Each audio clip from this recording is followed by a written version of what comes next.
Sharp. Sharp. Sharp. Sharp. Sharp. You are not ready, Ready to to love. What's going on, you amazing people? Happy Sunday. We are back for another review. Hi, Danielle, my amazing moderator from my last live that I did with Soul Shop Envy. Thank you so much for being here with us again today. So today we are here to review and discuss Ready to Love Detroit, episode number 4. If you guys have not caught that episode yet, you can definitely watch it on repeat on whatever program. I don't know if you want to watch this live because we're about to get into it to discuss episode 4, Ready to Love Detroit. Okay, people. So, of course, always, if you can, type in the chat. Let us know what you think because we want to know what you think because this episode and this season altogether has been off the chain. I love it. I'm really intrigued every week to see what's going to happen next week. So I feel like that this season to me has been really, really good compared to like some of the past season or previous seasons.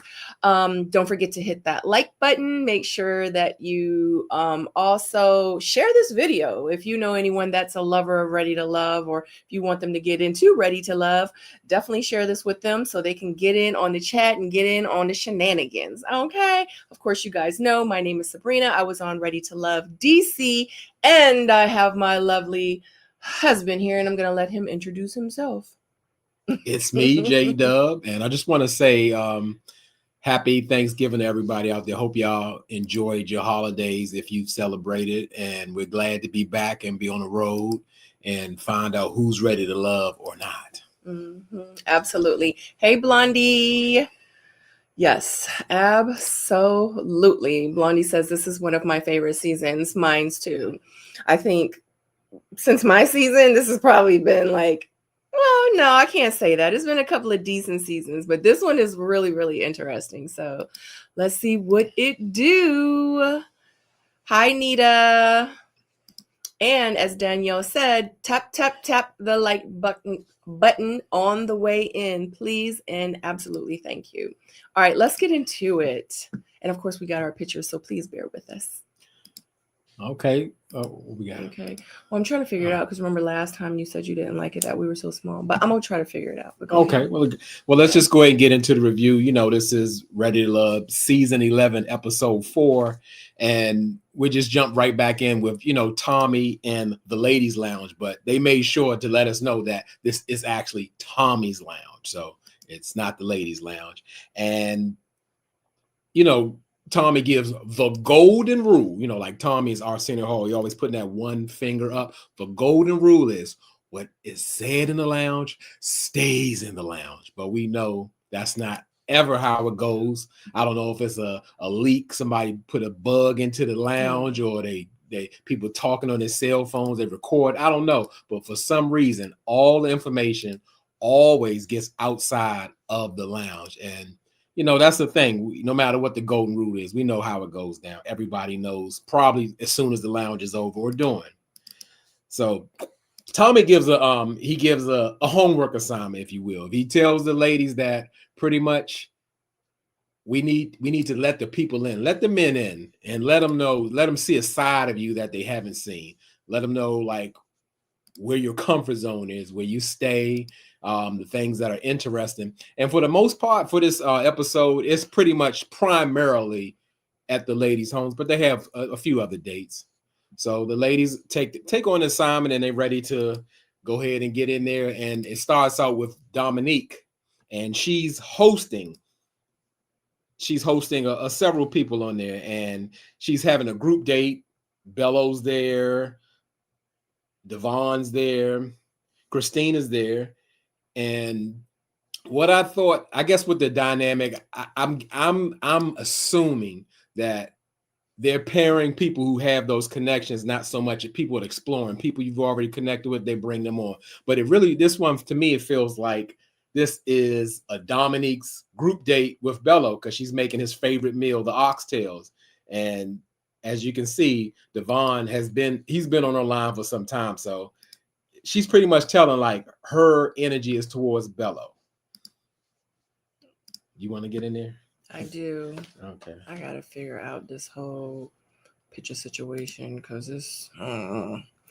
So yes, they are in the lounge, and Tommy pretty much lets them know that, hey, this week I want you ladies, to take these men to like your favorite places in Detroit, or places that like you grew up with or that mean something to you. And then all of a sudden we started seeing like people coming to people's houses. And I was like, wait a minute, I thought this was supposed to be where they take like certain people to like certain places that mean something to them. So I thought that it was just interesting to see people coming to Dominique's house for oxtail. And I was like, wait a minute, but you know what? Who am I to say that's not one of her favorite places that she likes to be? You know what I mean? So I thought that it was really interesting that when Bello, is that his name, Bello? That's his name, Bello. Bello came into the scene, and he was like, you know, pretty much like, yeah, like I'm here for it. And she really cooked her meal for Bello. And he was really excited about that. He comes to the home and she greets him with a kiss. She didn't greet nobody else with a kiss, and was just so crazy. Move fast forward. I'm not going to talk too much about it, but in the lounge, she was like, she didn't really want to mention that they had kissed each other. Maybe I don't know. Cause I'm like, she did know like the cameras were rolling and it was being filmed. I don't know, but she didn't mention it in the lounge when they did talk about it. She was like, I guess pretty much you just don't kiss and tell. I feel like, you know, cool, but she did meet him with a kiss and a shot. And what was his name? Devon. I think Devon was pretty much like, well, I don't know. Like she looked like she was catering this meal to Devon, but heck, I like sushi. I mean, she should have been cooking next time. Maybe she should cook sushi. I mean, I just don't know, but I just feel like that does speak volumes. So if she is like out here cooking a whole meal, it's like 4 other people there, and the meal is catered to one person. Yeah, pretty much. I think she might be feeling him a little bit. You know what I'm saying? So I thought it was really cool though that she cooked for everyone. She was like, she really looked like she had been slaving over the stove all day. So shout out to Dominique. I'm sorry. Yeah, but I mean, when I saw that scene with them kissing, I thought that was interesting because she told Devon a couple of episodes ago, like, hey, you gonna kiss, you got to take me on a proper date. I need to be properly dated. She greet that man in the first time in her house with a big old kiss. And that's to me, that's telling like she's just straight up feeling Bello. You know, to me, this is how I saw Dominique move. And like, even from the eliminations, let's say how Christina talked about, she humbled herself, or she's playing the game where she climbed out of the bottom and now she's really out there and she's able to kind of maneuver who she likes. At first, she was just giving all the energy to everybody, just trying to get out of that bottom elimination. So it looks like Bello is her guy. And I don't know if Devon knows that yet, but he's still trying. So, well, I don't hold on. What was I about to say? About greeting, that you got to take her out on a proper date. But as he was walking in, she did say on green screen she had been thinking about wanting to kiss him. She had been thinking about it like for a while now. So yeah, so maybe it is something like he ain't need to take. It doesn't matter. He ain't need to do nothing. Oh, well, I guess they kind of did go on a date first. You know, she wanted to kiss him since that date. So I guess it qualified, you know. You know, it was a little short meat for drinks type of situation or whatever. So, yeah. Okay. So, you know, I just looking at, like I said, the pairing, I kind of found it awkward because it was like, what, 3 men and 2 women. So it was like, you know, who's paired with what, who's fighting for who. But we know that Bello, we already know Bello and Dominique is there. And what's that? Chris and Ina, and then Devon. I don't know if he has too much connection with Ina, but it's more so that he's chasing Dominique. Because I mean, he's very forward with it, you know, like, you know, saying, I want you. And it's like she's trying to, Dominique's being like real nice to him, but you know, just trying to play the game or whatever, but not really letting him down easy, saying, well, you know, Bello's my guy. But it is a game because you got to stay in it or whatever. And just for me, like all the conversations, they seem to be pretty much surface or whatever, just people mixing and all of that. But I found for the most part, I found like they should have just let they should have let Dominique just get more time with Bella or kind of split the dates up. But I know it's 30 minutes. They can't give us each 10 individual dates or whatever. So I don't know about that. It didn't feel right. But I guess it's like having a mini mix or whatever. So for the most part, the part that really tripped me out is when Ina pulled Bella to the side and got into that conversation where she's like, I understand how men show their appreciation for women, and pretty much that's through their money. And I was like, whoa. I mean, I stepped back for a second. I mean, like, she was real adamant about like this was like law. This was woman law. Ladies, what do you think? Is it the man? He gotta pull that money out to show you that he cares? And I mean, she's matter of factly putting it down, telling them pretty much. She even told her plan or scheme or strategy and said that I called different men and let them know that, hey, I want a massage and want to see how the men would contribute their money. And Bello was one of them. And he didn't get back to her. He said till 3 p.m. or whatever. I thought that was a good strategy on Bello's part, pretty much saying, I know Bello saw that text. He pretty much ignored it and found out that there were men who were contributing. And obviously she's grown cold to him about him not contributing. And he feels like she's on the bottom of the list because she telling me I need your money. And I'm glad he's mature enough not to fall for that. What's your thoughts on the man, the woman showing up about with his money? Tell me what that. Tell me what you think. Look, I am gonna say this. He said he saw it, but he felt like he had enough time. He had enough time to be able to get the money to her. I don't know if I like it like that either. Because in real life, he said that he thought that she wanted a afternoon massage. So he felt like he still had a little bit of time, you know what I'm saying? But I really felt like that this scene right here with Bello and oh God, the whole, she was trying to figure out, she was testing the man, you know what I mean? Like, I just feel like, come on, come on, ladies, like, keep it real. If you're doing that, you're trying to see who's going to give some money up, because that probably was also going to let her know who she needed to focus on, because she obviously looking for somebody to, like, you know what I'm saying, like, cater to her and take care of her and to do things for her, and like she said, come out the pockets. So she realized that Bello wasn't it. But the thing is I realized about that scene is because he didn't come out the pocket. The thing is, Devin came out the pocket. If it was me, if that was the case, she should have been all up in Devin's face, because Devin was there at the cookout or at the lunch or dinner. She wasn't up in his face. She should have been up in his face like, oh, thank you so much for giving me that money and da-da-da. Nah, but she wanted to be in Bello's face and talk about and give him a hard time about how he didn't give her any money. Like, what? Like, what are you doing? That just means, one, she ain't nothing. One, she was butthurt. She was butthurt because she wanted Bello to be the one to give her the money, but he ain't giving no money, and she was in her feelings. But hey, she gonna try with Bello. She was gonna try with everybody, and that's just what it is. But the fact that she was like, she respected the guy that said, he's not, like in the position or whatever. I just feel like, at the end of the day, it was very, like, what Dominique say, it was very classless and tasteless. Very tasteless, yes. Yes, I agree. Yes, I feel like these men have known you for 72 hours. Like, I mean, but if you leading with that, if that is your goal, is to find a sugar daddy, then cool. Like, who are we? Who are we? The people in the chat, the viewers, Who are we to judge you? If that's you, if that's what you want, then cool. But you like on a whole dating show on the Oprah Winfrey Network that's nationally syndicated, and that's how you coming off.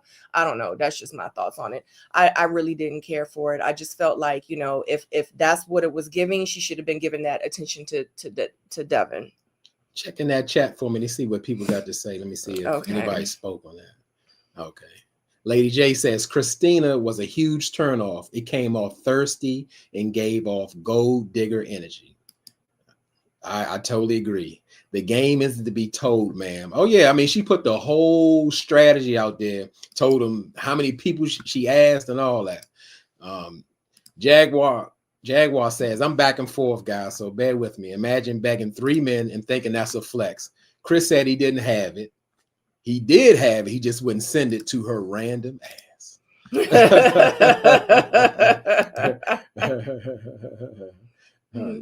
Jaguar says Devon is a nerd and doesn't have swag, so he would pay to play, and Bello didn't even reply. Salute. My name is Christina, but people call me Ina Lee. She meant to say people call her GoFundMe. Oh, Jaguar in the chat. GoFundMe Christina. Lady J says if each of the guys had given her $300, she would have got $900 out the deal. If a man wants to spend money on you and take care of you, he'll do it without being asked or forced. Bingo. Yes, Lady J. Yes. Absolutely. Facts. She wanted them to hit the cash app, you know. Yeah, I don't know about that. I ain't really care about that. I ain't care for it too much either. Blondie says Bello about them games and she's playing. Bello ain't about them games, right? And she's playing. Yeah, I love the way he handled it. Like he wasn't dealing with her, and I'm glad he didn't put on that guilt of like, oh, maybe I should have stepped up and show her how much man I am and all that.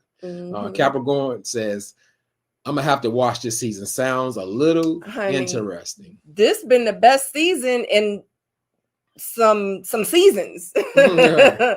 So this one is definitely one to watch. Like it's been so many times that we were like, you know what, we're gonna come back to YouTube, we're gonna review y'all, and we'll come back and we'll review for like an episode or two, and then we get so like not interested in the season. We be like, we love y'all, and they know we love, and y'all know we love you, but we was like, we just can't do it. It just has not been interesting. It hasn't made us want to come take notes, take the pictures, cut these lights on, use our little bit of electricity to cut the laptop on, to sit here and to review their season. Okay. But this season, yeah, definitely Capricorn. You definitely gotta check it out. Yeah, the season is seasoning.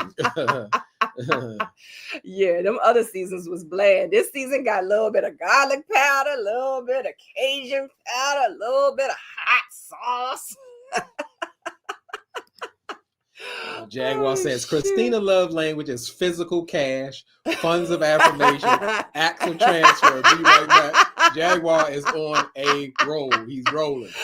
But you know what he said? I think he's somewhere. He said something about that. He was doing something and he would be back with us. Yeah, he said he in between. Oh, back and forth. He'll be joined a bit later. Yeah, that's crazy. Those are the new love languages. He got everybody right. That's hilarious. Oh my god. Okay. So let's go into the next group day. We had Shannon. We're at Shannon. She invites over she invites over 3 guys, Ed, Darius, and Xavier, and she also invites Donna over. So like I guess they're doing the same thing. They're getting with people who they actually have some form of connection with and surrounding them and see what happens. So, you know, I kind of get it now. But I guess what I really liked about Shannon's setup was more so they were doing things to get to know each other. And I think that's what it's about, because like in real life, you're speed dating and you're all strangers. You barely know anything about each other. So everybody was supposed to bring like, let's call it like grown-up show and tell, where you have an item and it kind of explains an important part of your life. So I thought that was like a great opportunity instead of playing like, you know, truth or dare and all that kind of stuff. You know, let's dive a little deeper and because everybody don't know each other. So, what you think about that game? I thought it was okay. I thought it was a little, how do you call it? I don't know. They just kind of lost me a little bit because I know you and we had like that side discussion where it was like, oh, you said you wasn't going. You didn't want to mention it. We can mention it. I don't know. It's a free talk. Yeah, I can't remember. When he was like, what did he say? Yeah, my grandma's homecoming. Oh yeah, we was talking flowers. about different. Homegoing. Different presentations. Like Shannon brought up. I thought it was a paint easel, but it turns out it's a ovulation centimeter measurement, and that one kind of confused me because I didn't understand like how is that directly related to a special time in your life. Even if she was a doctor, if y'all know in the chat, let us know. If she was a doctor, why would she have measurements of dilation for pregnancy, and what meaning is that? She didn't explain it because everybody else explained it. I'm like, even Ed like touched it. I mean, you would think like, yeah, what hand I put the hole in or whatever. Right. But like my wife was saying, it was kind of just like that. It was a thrown off way about Xavier. He was explaining like a special momentum. He had a rose. He said he got it from his grandmother at her homecoming. And as all we most of us know, that homecoming pretty much means your funeral, your passing. So that was kind of odd, like the word or the language. Maybe he meant to say something else, because if somebody is at their homecoming, they can't give you anything. But maybe he took like a flower from the funeral. Okay. You know what I mean? Yeah. Maybe that's what he meant. Okay. Yeah, maybe so. But I guess the other what I guess one that I thought that made the most impact was Darius, when he had the handmade dress his mother made his now 20-year-old daughter, and it looked like it was in pristine condition. So he saved that and noted that, hey, I'm a fashion designer. That's where I get my passion for fashion. So that spoke directly into who he is. And then he had like a moment where he was feeling sentimental and felt bad that his mother was gone, but the fact that he did that, he opened up. That's how the game is supposed to be played. And who else what does Donna? I can't remember what Donna did. Anybody in the chat know? What did Donna present? I can't remember. Me either, but again, I like the premise of the game because, like I said, they'll initially they'll be like, what's your favorite sexual position and all that kind of stuff. It's like, we just getting to know each other first. Come on, let's ease into it and kind of not hit the surface. Let's get into knowing the people that we're compatible, because we're supposed to be here ready to love. Yeah, I definitely liked this exercise because, like you said, a lot of times they be having exercises and it is, slightly like inappropriate, off, like, a little sexual and little, I don't know, it just be a lot. So this was a good way, for us and for them to get to know each other a little bit more better. But like I said, a couple of them, I don't know, it just kind of threw me off because I didn't understand like this whole wheel thingy that she had. And I mean, I just didn't know, but it was cool though. But other than that, let me see. But yeah, got this one. Yeah. Go ahead. Oh, sorry. It's like it's not showing up to the stage. All right. Well, I'm sorry. But what I really enjoyed Shannon and Ed's connection there. Now, I'll give you an example. It's really early in the game, but from what I saw, what I felt coming off the screen, I felt like it was a genuine connection. Like they were really vibing, they were flirting. It wasn't too much. And anybody correct me if I'm wrong, I believe that Ed does know Shannon from college, because sometimes I get that mixed up. We are still learning, the players on here. So, she even gave a little imitation. He letting her know that, hey, I'm a boxer, but these hands aren't made for just boxing. But these he hands dropped the ball. Things. He dropped the ball. Shannon even hit her with the side thing, like you could get these shoulders or whatever. He was like, these hands is made for this, and these hands is made for that. And she was like, oh yeah. And then he did like this. She did like this, and he was like, I was like, that was your opportunity. like, she want a massage. Trust me, as soon as Jay's hand go like this, I'll be like, oh, he about to give me a massage. Oh, okay. I'm gonna assume the position. I promise you. That's funny. I promise you, I'm gonna assume the position. Like, she literally was like throwing the alley-oop for Ed, and he fumbled. He fumbled the ball. Wait a minute, is that football and basketball? Yeah, he threw the alley-oop, he fumbled. Yeah, he did both. He did both. She threw him. She gave him the green light. So, you know. Oh, God. Hey, Janair. Oh, we missed you too. Oh, yeah. Glad to catch you live. We're glad to see you. Absolutely. Absolutely. When in Rome, Donna had a cheerleading pom. Oh, that's right. That's right. You're absolutely right, When in Rome. Oh, When in Rome. What in the world? We haven't seen When in Rome in forever. Yeah, okay. So Donna was she retired as teaching a dance, like she was teaching dance teams or whatever, and she had that pom because I was very special to her. Okay, I'm glad you said that. Okay, Tina King says Shannon, she is a good personality. She pays attention. She listens to men and women. Yeah, she does have that kind of personality. It's like a humble, open, friendly, kind of situation. So yeah, I really like her for someone. If it's Ed, I hope he's not running no game on her. Okay. Oh, did you want to? Sure. Marriott says Shannon needs to run from that man. He will waste her time. See, that's what I'm saying, Marriott. I'm kind of on the fence with that, but I kind of feel like he's holding her as a placeholder, in that situation. I hope not.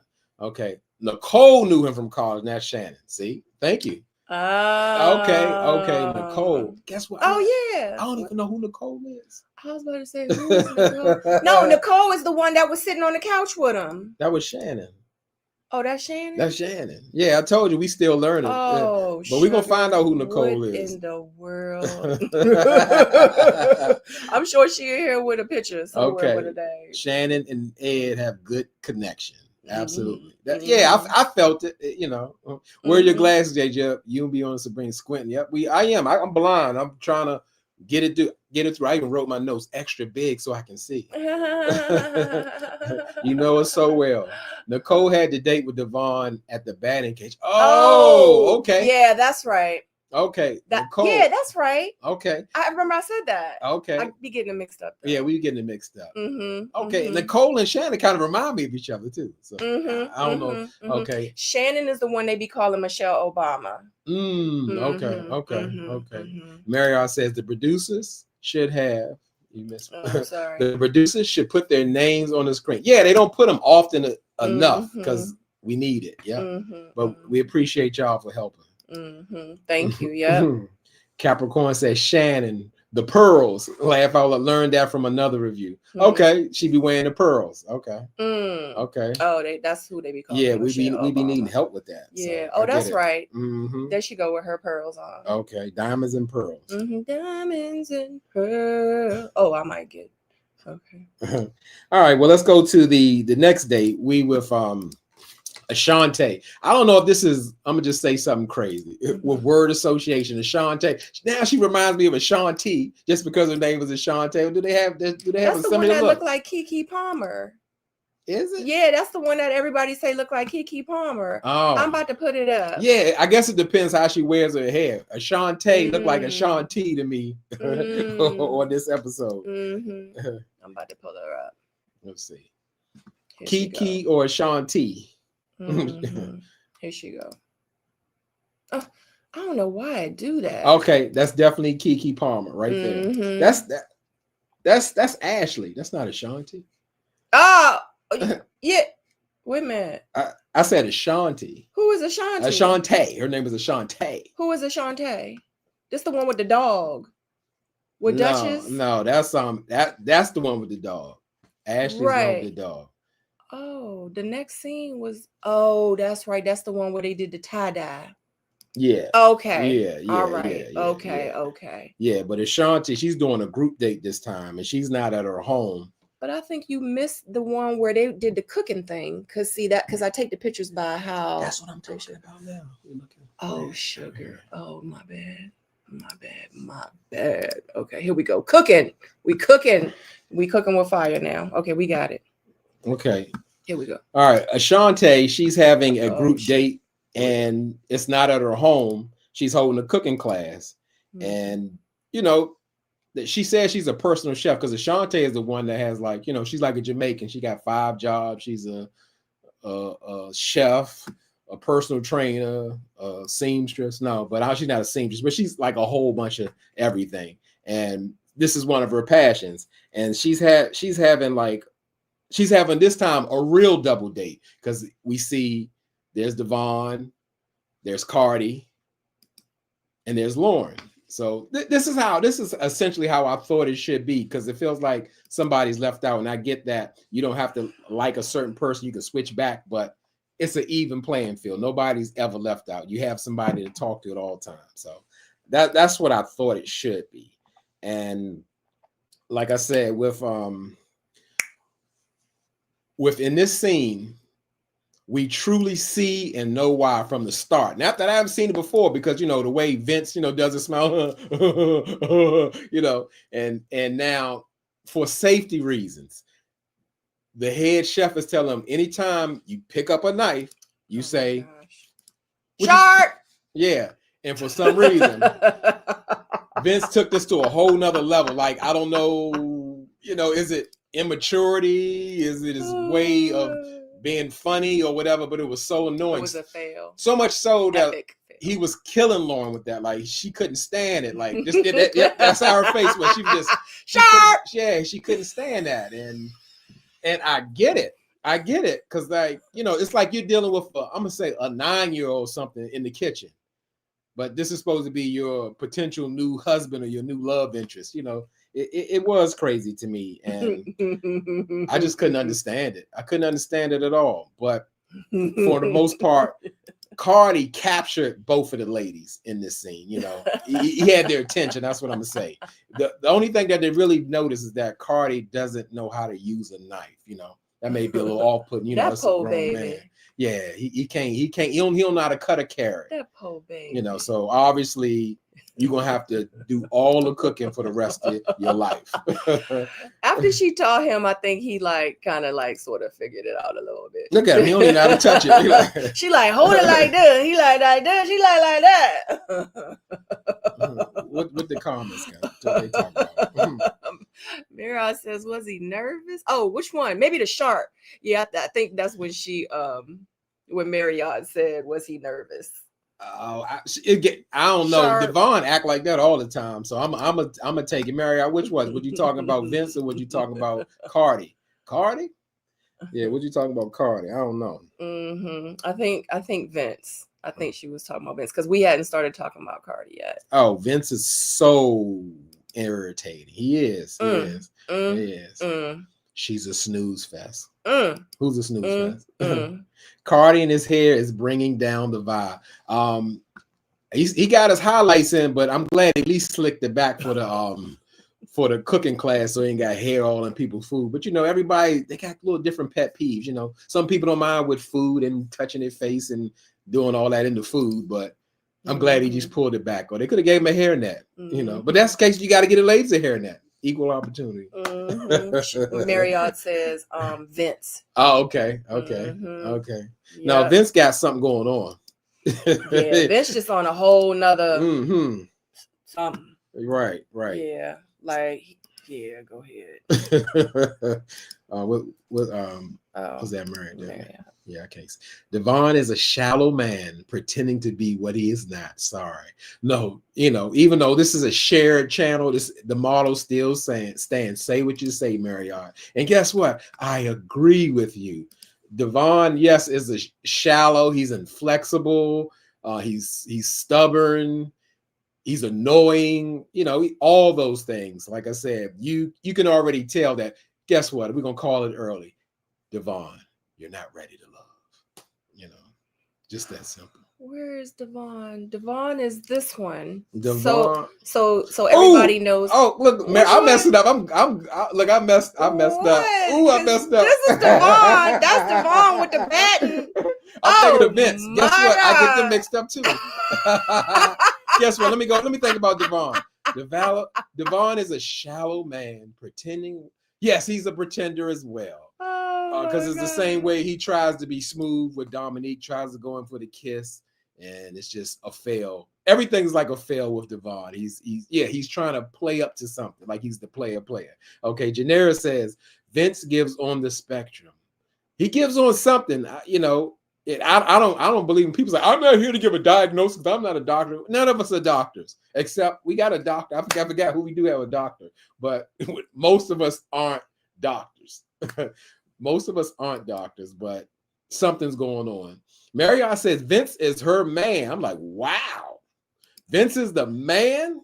That's not Marriott. That's When in Rome. I'm tripping. I'm going the comments. I'm going too fast. Okay, sorry, Marriott. When in Rome says, Vince, look, Janelle, right? I need my glasses or something. I'll slow down. Put them on, baby. Put them on. Woo! Now I can see. I got back up now. This ain't my prescription. Let me put them on. Nah, these are fine. I believe him. Marriott said, "Get your glasses." See, I can read the chat now in the corner. Yeah, I'm telling you, I am tripping. Shoot. I'm messing up the characters. God. I'm telling people comments that ain't it. You know? Right? Because I was like, this, and I was like, that's. Okay. Janera says, I don't care for Devon, but I understood his stance on the bills. And so did I, Janera. He's just pretty much saying, whatever I have to provide, if we can make it off my money and lifestyle, then so be it. But if you feel like we have to have more, either you're going to build my business up, or guess what? You're going to go get a job and put some more money in the bank. And rightfully so, that's more than fair, because that's not a 50-50 situation, even though every situation is different for everybody. You do what works for you. But yes, I absolutely said it too. But even skipping forward to it, I think what people were saying in this moment, it was the delivery. And when he was telling Ashanti, he was like, well, you know, did you get that at first when I did it first time? Oh, shoot. So, I mean, so you understand something different now than before, or do you understand that? Do you understand that? You know, nobody wants to be talked to like that. That was very combative. But yeah, he was right. That was aggressive. Sheesh. Look at Lady J at the bar. Yeah. Oh, not acting like old pop Xavier. Listen, I'm gonna tell you like this: it comes with age. You cannot see. You cannot see, and we're gonna go on a journey and just still say we both had the LASIK surgery. Both and of for us. people who we tell you from experience, it's not all what it cracked up to be. It was a waste of money. With everything, it has pros and cons, and the things that they give to you, they take some things away pretty much almost immediately, and it deteriorates, and it's made for you to go back and pay more money. So, what I would do it all over again, I would put some contacts in or get me some glasses. I'd rather keep, because I end up getting the surgery. I was wearing 2 pairs of glasses, one for far, one for close, for reading, and after the surgery, I ended up needing 2 pairs of glasses again, but this time one for where the computer is and then one for my phone for reading. So yeah, so the worst money I've ever spent in my life. If you're ever thinking about LASIK, don't do it. And then guess what? It's not guaranteed, because as you get older and stuff starts to change, your eyesight, then guess what? Regardless if you had the surgery or not, as you get older, that eyesight is gonna get older too, regardless if you had the surgery or not. It doesn't stay like that forever. So yeah, it's a waste of money, but that's the way. That was a quick 5 G's that they made for me. I would never do it again. I know you want to tell. I want to answer every comment. When in Rome. Oh wow, was it painful? And at what age did y'all get it? Good God Almighty! Thank you for somebody asking. I knew you were gonna say. For me, it wasn't painful. But I'm gonna tell you, I experienced something that I've never experienced before in my life. I actually went blind. When I went blind, most of us never went. Like, we're not doctors. Most of us never went blind before. I had my eyes wide open, and I could see nothing. I couldn't see a speck of light. I couldn't see and I don't know exactly. Let's say it was 15 seconds, but it felt like 15 minutes. Because they tell you when you go in there, it's a disclaimer. You guess what? Yeah, you can go blind. And I thought they made me go blind, but they did make me go blind. It was temporary. And that was so scary, because that you would regret that so much, trying to correct your vision and you totally lose your vision. Yep. You sign off And on you it. can't sue them. You can't do Yes. nothing. So if that happens, it did not hurt. However, for me, my recovery was very uncomfortable. So now then, this is what they don't tell you also. You have extreme dry eyes. So you have to continue to lubricate your eyes. Or I did. I did. I don't. Okay, I did. did. I had to continue to lubricate my eyes for months. And not only that, even up to let's say my surgery was 10 years ago, my eyes are very sensitive to light as well as water, like in my eyes or anything getting in my eyes. I don't like air blowing in my eyes. I never had that problem before. Like, you know, when you're in the car and you have the air blowing up top, I can't do that. It dries my eyes out, makes it very uncomfortable, even over 10 years later. So it's a lot of side effects, you know, that comes from it. So I didn't have a lot of side effects, because when we first met, that was one of the things like we talked to about each other. And I was like, wow, that is crazy that he has all these side effects. The only side effect that I had was one that I lost a lot of money. The other side effect was that my eyes are sensitive to bright light, like sunlight. So very, very sensitive. Like as soon as I go outside, if it's sunny, I have to put on sunglasses because it'll like give me a headache really, really bad. So, but those are the two things. But it's crazy because since I've had the surgery, the one thing that I can say that I appreciate is I've never have been able to see the stars. And I love looking up at the sky, looking at the stars and the moon and stuff like that. So I've never been able to see them clear, but now that I have 20/20, so I'm able to see the stars like they're right in front of me. So that's the cool thing. Speaking of that, so my eyesight was the sharpest it has ever been, ever. But now it's deteriorating. Mine is not as sharp because I had mine years before my wife got hers. So it's I wouldn't recommend it. Yep. I got mine in 2022. So mine is recent. So, and I'm sure as time goes on, like my eyesight, I won't have 20/20 anymore, like looking far. But yeah, I wanted to do and it's crazy because I still have my, I vlogged it. I have my videos from when I did it. I should edit it and actually put it out for you guys so you can see it. I vlogged the whole thing. So, but anyway.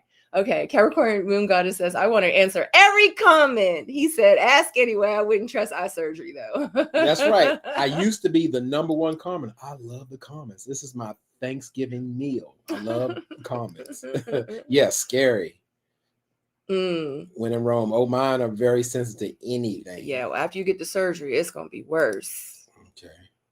Robin Nelson says my mother's going through that now, and surgery was a while ago. Yes, it's and they're made, and they actually do it like an incentive package. Say, well, do you want to see even better? You can go back under the laser again, and I can make you see clear close up and all that. I'm like, oh my goodness. Yep. I will never let another laser touch my eyeball because they pretty much shaving off a layer of your eye. Yep. To give you like that lens where you're in the optometrist, and when they're going, they give you that lens on your eyeball. That's what's happening. Yeah. And I was very disappointed with my outcome. And I remember calling them like a couple months later. I'm like, look, something is wrong. Like, like I can't see close up now. And before close up, I could look at my cell phone. I remember a long time ago, and let me just tell you this quick story, and this might be TMI, but I remember when Sadora was like 5 years old. Let me tell you how good my eyesight was. She had a tick in her ear. And I remember, and that's going to gross y'all out a couple of, because even when I think about it now, I'll be like, it's like cringe.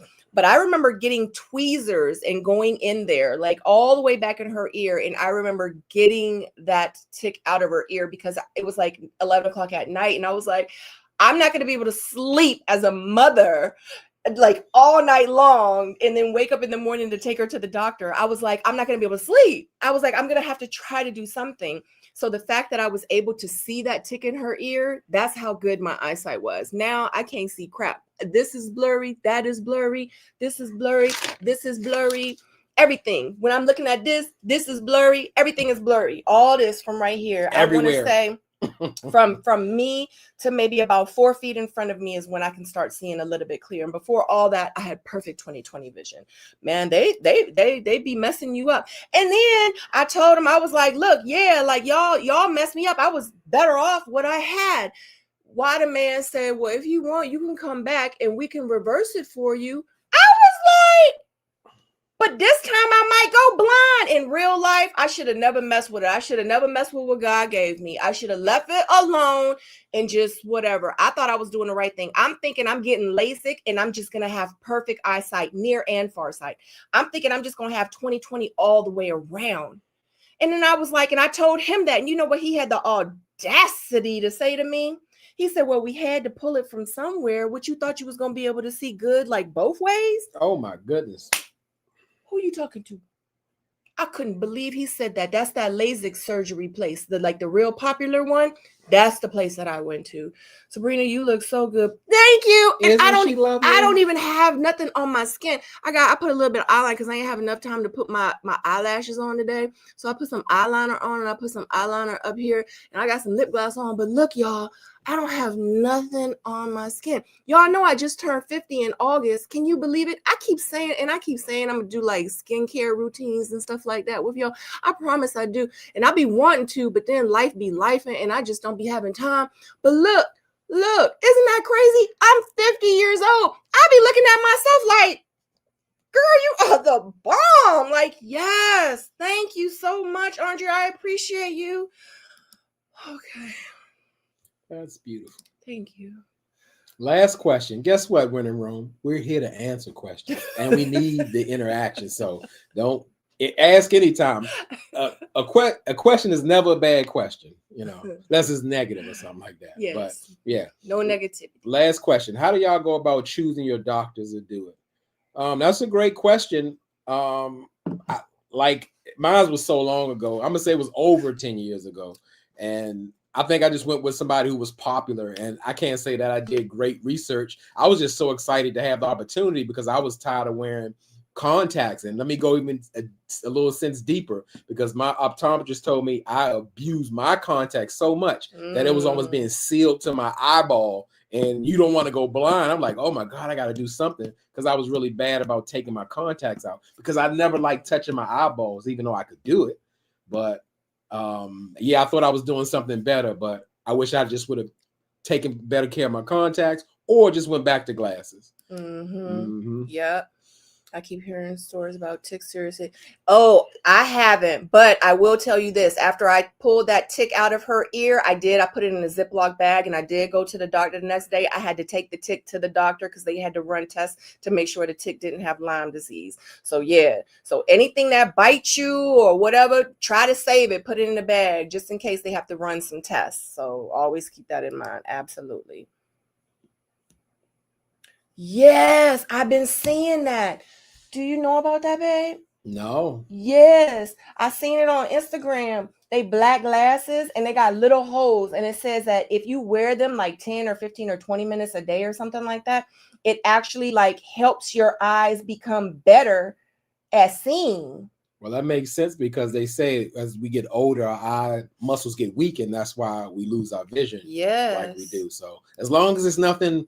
Thank you. Nothing experimental. So, but yeah, that's like exercising because you're like constantly looking. Okay. Sabrina looks good for a living. It's always been that way. And it's always, yes, it is. She's beautiful at 50. She's always going to be beautiful. Listen, forever. If you look good at 40, if you look good at 50, you're going to look good forever. Okay. And plus also too, it might be my skincare routine, but I'm going to also say, guys, in real life, it has a lot to do with what you eat. I promise you. You know, all them videos on Instagram, they be like, eat your retinol. Eat your retinol. Like I be doing that. Like I be shredding my carrots and putting like the garlic, the fresh garlic, the ginger, the sesame seed oil, the sesame seeds, the soy sauce, the vinegar, and you be with some cilantro. I used to eat that, didn't I, babe? I would get up in the middle of the night. When did you stop? It's been like a couple weeks. Okay. Yeah, I started. Yeah. She ate all that stuff religiously, like it was like it was snacks of donuts and cake. She love loved it. She'd get up in the middle of the night.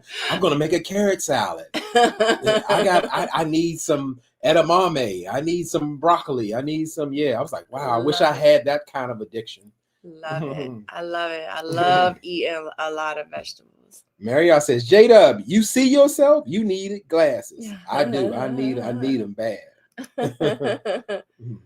Thank you, Tina.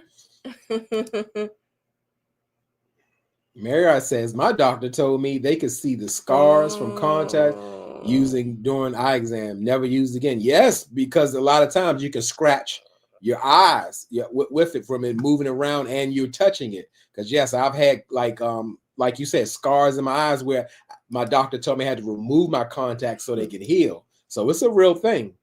It's a real thing. Mm-hmm. All right, let's get back into it. I think we were talking about this scene here, wasn't it? Yeah, because we had like jumped back on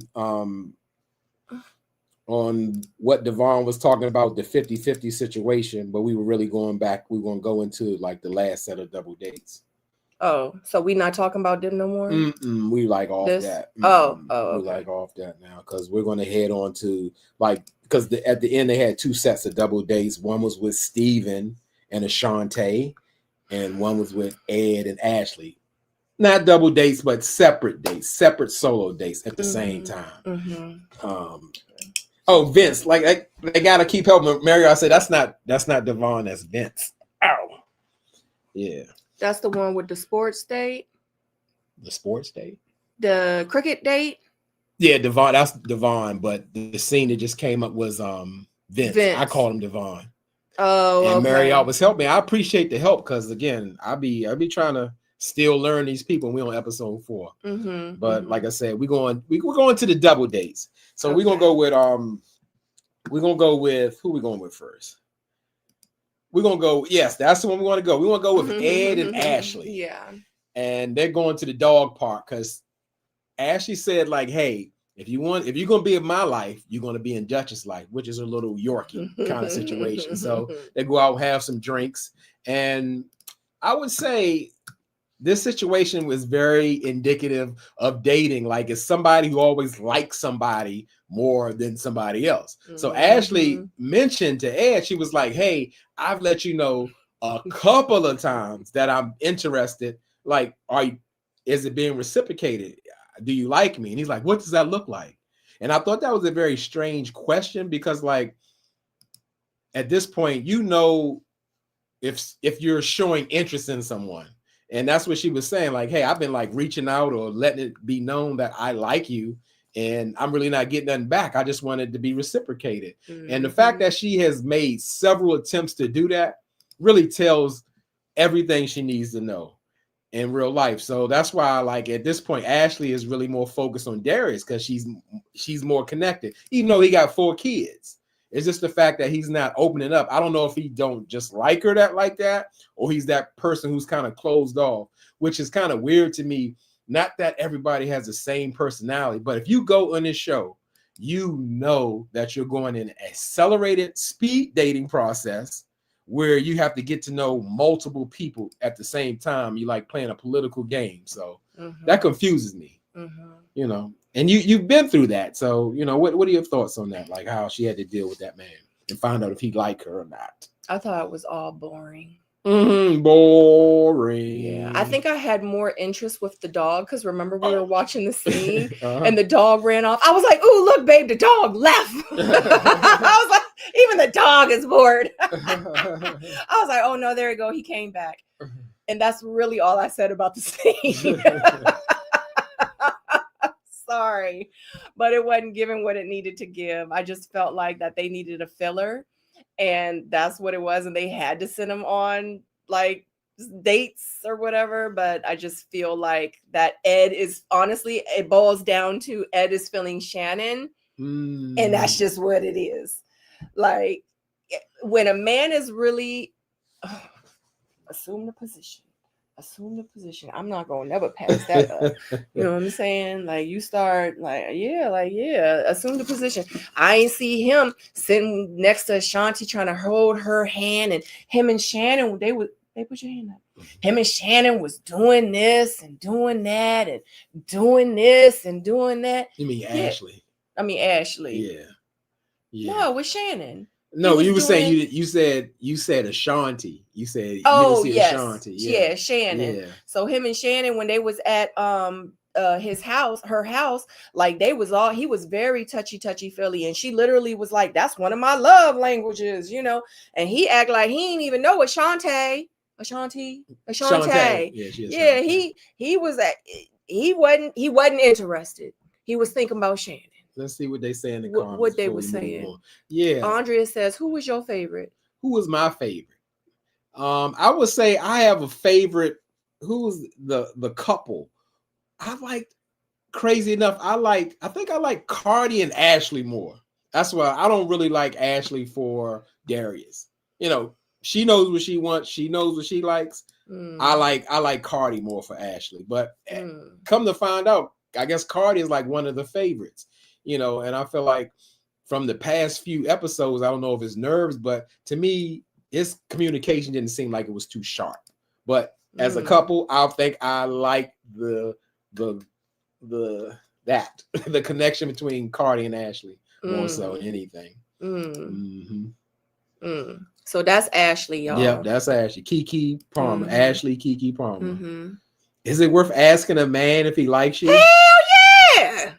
Oh, sorry. And look, and Marriott, I'm with you right there, because to me, more so, that's how I see it. My wife say is, you know, because I'm not a woman, but she feels like it is. I'm feeling like man or woman, I think you got to go off how a person presents themselves. I think that what they present to you will tell you everything you need to know. Because I think it's absurd, because I believe, don't mistake me, because, you know, I'm still learning, but I think it was Devon who had asked one of the ladies, well, he asked Ashanti, how would you rate me? I would cut my tongue out before I would ask a person that. And, you know, do you like me? I can tell if you like me, your energy, your actions, your cues and all that kind of stuff, you know? So I'm with you. Like, I got to ask you that. I think, you know, because anybody can say, oh, I'm so crazy about you, but never call you, never show any interest, sit there mute and let you do all the talking. But I can't live without you. Right. Yeah. So I'm the type of person, I want to know. So my thing is action does speak louder than words. So I'm going to say that. And I should be able to know if you like me through your actions. Like if you texting me, if you calling me, if you showing up with flowers, if you taking me out on dates, if you paying for my $300 massages. But after you do all that, because I am not an assumer, I don't like to assume anything. I'm going to ask you, so what's going on with us? Like you really feeling me? Like, you know, like we're really gonna do this thing? Like, what's good? Like, what's up? I need you to really communicate that to me, because it's a lot of pimps and hoes out here, and it's a lot of people that's out here doing things just to be doing things to add to the roster, and you thinking that you, like, you know, the bottom joint, you know what I'm saying? And you not, you know, because in real life he do this for everybody. So no, I need to communicate. I need the words to come out your mouth to be like, yes, baby, the reason I'm doing all these things for you, that's what you did to me. That's what I did. Yeah, that's what you did. But you know, I'm different. Oh, I'm different. I came up, but that makes perfect sense, because you need to know, because that's how people are in situationships. One is assuming they're in a relationship. One is like, oh, I thought we were just kicking it. You ain't never say nothing. You never said you wanted to be in a relationship. I thought we were just having fun. You'd be like, we've been together for 7 months. So I get that. I get that side of it too. Don't assume. Yep. Yeah. It's like you have to ask. You have to ask questions. You got to ask questions. That's one thing, you know, with Jay and I, like when we first met, I asked a lot of questions, and sometimes I asked questions 3-4 months later. I would ask the same questions to make sure I was getting the same answer. Good God Almighty. And not only that, she wanted me to expound on the answer without me telling me. She wanted me to go deeper. But I knew, you know, but it was those questions, they weren't hard, because they came from my heart, from my mind, what I thought, what I felt. But yes, it was a lot of questions. I wanted to know if Sabrina was an FBI investigator because she wanted to know. But again, how they say, I'm an open book. I'm an open book because there's no reason for me to lie because it doesn't benefit me. It doesn't benefit her because I really wanted something solid and sound. Yes. So I don't know. I have to make up anything. So that's why I tell her. I gave her a disclaimer though. I said, if you ask me a question, be prepared for my answer. Exactly. Not your answer, what you want to think. So if you want to know, ask. And that stands till today, was a part of our marriage, relationship, whatever. She asked me, I'm going to give you my answer because you asked. Absolutely. And it's going to be honest. Yeah. Yes. And when we first met, like he'll tell you, like it's like y'all know, y'all was around, like when he first brought it to my attention that he was interested. Like I was like this. I was like this. I was side-eyeing him. How long was I side-eyeing you, babe? Look, I just found out she was side-eyeing me for a whole year. And I was like, a year? Yeah, I was so ready to love and bringing you the energy and the love. And I'm like, I was getting side-eyed after a whole year. Yes. But guess what? Guess what? Because it was just when I first met her. And my motto was, I don't know what you're going to do, but I know what I'm going to do. And I stuck to that. So regardless of how she was talking, how she was throwing side eye and shade and whatever, it didn't matter to me. I was a man on a mission. And I knew, guess what? If the mission failed, that's on her. She missed out. Yeah, like people like what y'all saw on TV when I chose myself, and I meant like, yeah, I know how it feels when a man is pursuing you. Like all that stuff that y'all saw with me on TV, all that was real. Like I wasn't trying to, and that's why I asked so many questions. The next man that I was gonna be with, I wasn't trying to just find a man to just be with, or somebody that I was just gonna date for 10 years or 2 years or 3 years. No, I wanted to meet and be with my husband, and I would have been absolutely fine with being by myself until that man came. And that's an extensive process. Like women, when you in real life, women, when you are ready to find and have your husband find you, you have to move differently. You got to think differently. Like everything got to be different. And it's not going to just happen overnight. It might be for them because when they know, they know.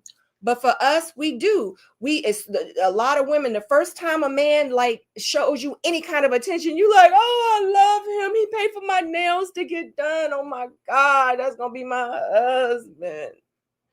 Yes, you have to have high standards. They need to be realistic, okay? And you do, and you need to find a man that can meet you halfway. Like, yeah, like it's.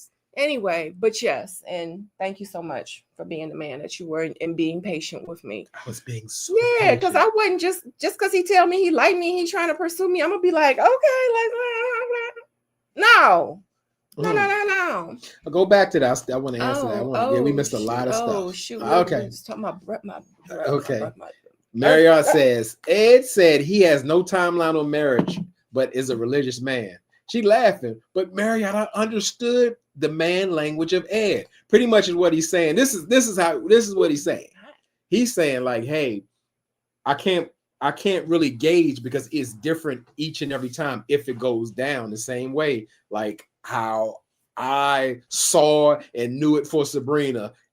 And let's just say hypothetically that if it was another woman, it'd be a different time. It's all in what's happening within a relationship. So I got that. It's no set timeline. Like when a man knows, he knows, and he acts accordingly. When he don't know, he play it cool, he play it low. He ain't really tripping because he could take it or leave it. You know. So I get that. Yeah. I got what he was saying. Mm-hmm. When in Rome, Ed is nothing but games. He's fun though. He knows Shannon can keep him in the game because she's such a square. I could kind of see that. Like she's the placeholder. She's the safe card because, yeah, she's all in. She's open. She's ready to go. But I find if Ed turned it up a little bit more, he could be as popular as Cardi. But, he's not that. I don't know. Something's missing.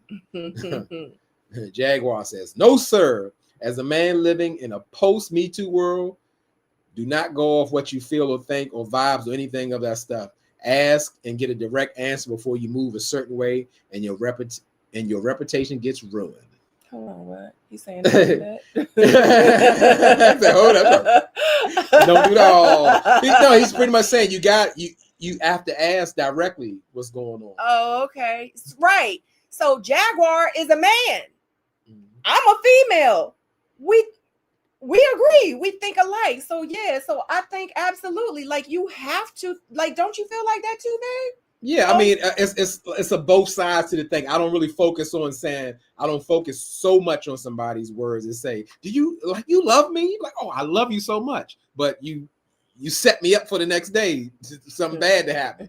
But yes, it's just because that, like with me and you, we were engaged in a willing and wanting relationship. So we actually asked each other questions and talked and discussed and really went through things. So it's both sides to it. You do have to communicate, because to me, you're not serving the relationship at all, or there can't even be a relationship if you're not communicating your wants, your needs, your desires.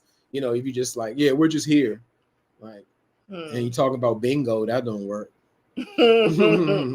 Blondie says, yeah, women don't want to, I guess. See, is that see? See, I guess they don't want to ask the questions because they're scared of the answers.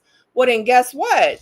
Hey, if you like to live, you know, like you eating a box of chocolates every day, you don't know what you're going to get. Then if that's the case, you can't complain about what you get. You can't complain about it. Oh my God, I thought he loved me. He ain't trash and he ain't this. You can't complain about it. Period.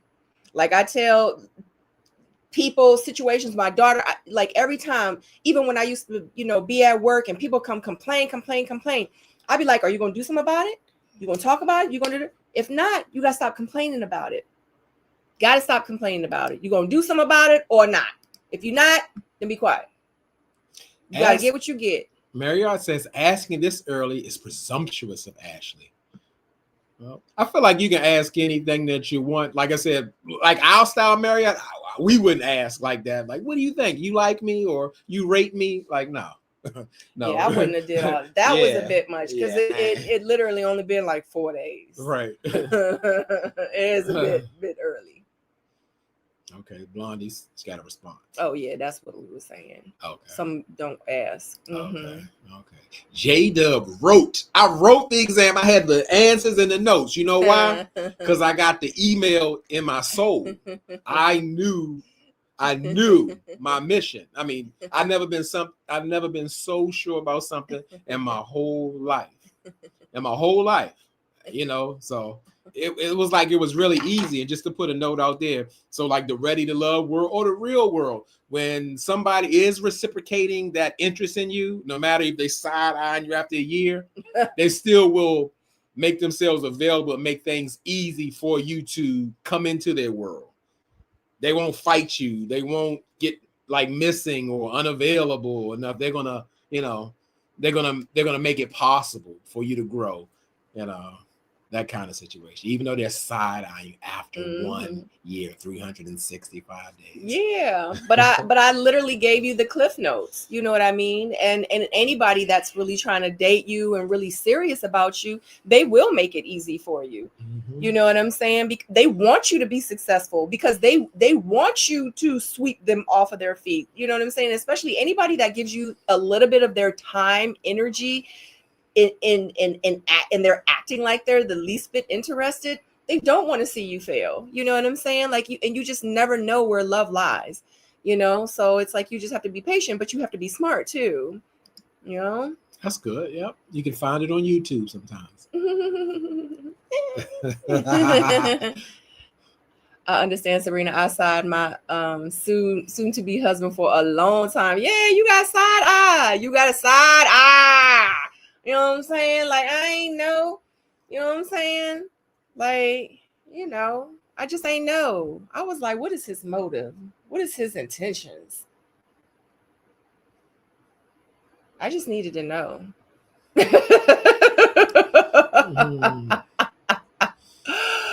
Oh, shoot. We are behind. Yeah, we are behind. These are women of a specific age. Ain't nobody playing with Ed. Ain't nobody playing with Ed. But it's a lot of women that will play with him. And that's what it is. It's a lot of women that's out here playing with a lot of men. And that's why it's women that are really ready for a husband. They end up finding all these dupes because it's a lot of women that's out here playing. It's making it hard for the women that's really trying to settle down and really like trying to be a whole wife and like try to have a family and a future, because you're not going to stay young forever. What, you're going to be 65, 70 years old, finally trying to settle down and meet your wife and your husband? Ain't nobody going to want to grow old with you after that point, unless y'all is two old hoes and y'all just don't have nowhere else and there ain't no other options and you got to settle down with each other and wipe each other's ass because you don't got nobody else to do it. Stop. Okay. Hi, Nick May. Good evening. Let's try to catch up. Ed likes to be a little mysterious and it's alluring. Little mystery man. Some people like that. Jaguar says it's 90% men, 10% women. You can act like back in the day and just lean in for a kiss because of the vibes. Romance was killed by Me Too. And Jaguar, that is, you right. You can't make certain moves. You can't say certain things at all because you might catch a case now, you know, especially if it's on TV. So, yeah, the rules absolutely have changed. However, the same way Dominique proved that if you're into somebody, things change. You know, yeah. she seen Bello come through that door. He smelled them oxtails. he got that kiss that nobody could get. Facts. When in Rome says, Sabrina, how long does this show film for, give or take? So we started filming towards the end of June, beginning of July. We filmed up until like towards the end of August, last week of August, or like the last week in September, because we all have different call times and stuff. So it just really just depends on the individuals. But even though we stopped filming last week in August, first week in September, they would call you back like a couple weeks after that to do pickup, like the green screen thing, to do pickup interviews. So sometimes if they felt like, because by the time they're editing and they're trying to edit it to how they need to edit it, they might need you to come back to talk about some of the things that the way that they edit it for it to make sense. So I want to say a couple months, like 2 months for them to film. There are too many men, Jaguar says, there are too many men who have had their reputation tarnished, lost their jobs, and gone to jail because of false accusations. Let the women be direct. Dave Chappelle predicted this years ago with a skit. Yeah, it's a different day. It is. It's a different. You need confirmation. You need receipts. You need a whole lot of things. Yep. Facts. Yeah, the same way. Oh, we ain't got that far yet. Go ahead. Okay. Yeah, but I'm gonna put a pin in that one, Jaguar, because that was a great comment. Once I got past the side eye, we were all good. Oh, talking about her soon-to-be husband. Please understand, I love my man down to the ground, and he loves me real bad too. Blessed for sure. Amen. Amen. For real, because it's hard to find a good one out here nowadays. I promise you. If this man blames the Me Too movement one more time, go heal and learn some boundaries. Uh-oh. We don't let them do. We're gonna keep going. So here we go. So we the next date is with Ed and not Ed and Ashley. Let me see. Steven. No. I'm all over the place. I lost my place. So guess what? I'm gonna just make a disclaimer. I love the comments. We got off a little track in the review, but hey, don't get me wrong. I love the comments because what we were talking about. We was talking about okay. So that's Steven and Ashante. Ashante. So Steven and Ashante. To me, my first impression of this date. Of course, this is something like what Steven does because he likes to be in vintage clothes and being a creative and all those things. So that's why they're there at the tie dyeing shirt station or wherever they are. But for me, overall their connection was like really general. Like, and it was like Me Too in a different way kind of situation where it's like, oh, I like to travel. Me too. And I like to, me too. You know, I feel like people should allow people to really talk, to really find out what's on their mind. Because somebody will me too you all day to death and make it sound, oh, we're really compatible. But all they were doing was agreeing with you. See that? Me too. Me too. Yeah, me too. You like to walk dogs? Me too. You like sunsets? Me too. I like that. Anybody can do that. Let me hear what you got to say, how you feel, and all of that. Janera says, Steven is my fave. Normal, down to earth, and stylish. I hope he proves true to be a decent guy. Yep, we will see. Okay, When in Rome says she knows she threw that shirt away when she got home. Me too. Yeah, you know, the same way we're like, yeah, I want to have kids. Me too. And I want to travel, and I want our kids to learn abroad and all that. Me too. I'll be thinking like, now don't get me wrong, everybody should have their preferences, everybody should have their dreams, they shouldn't limit themselves.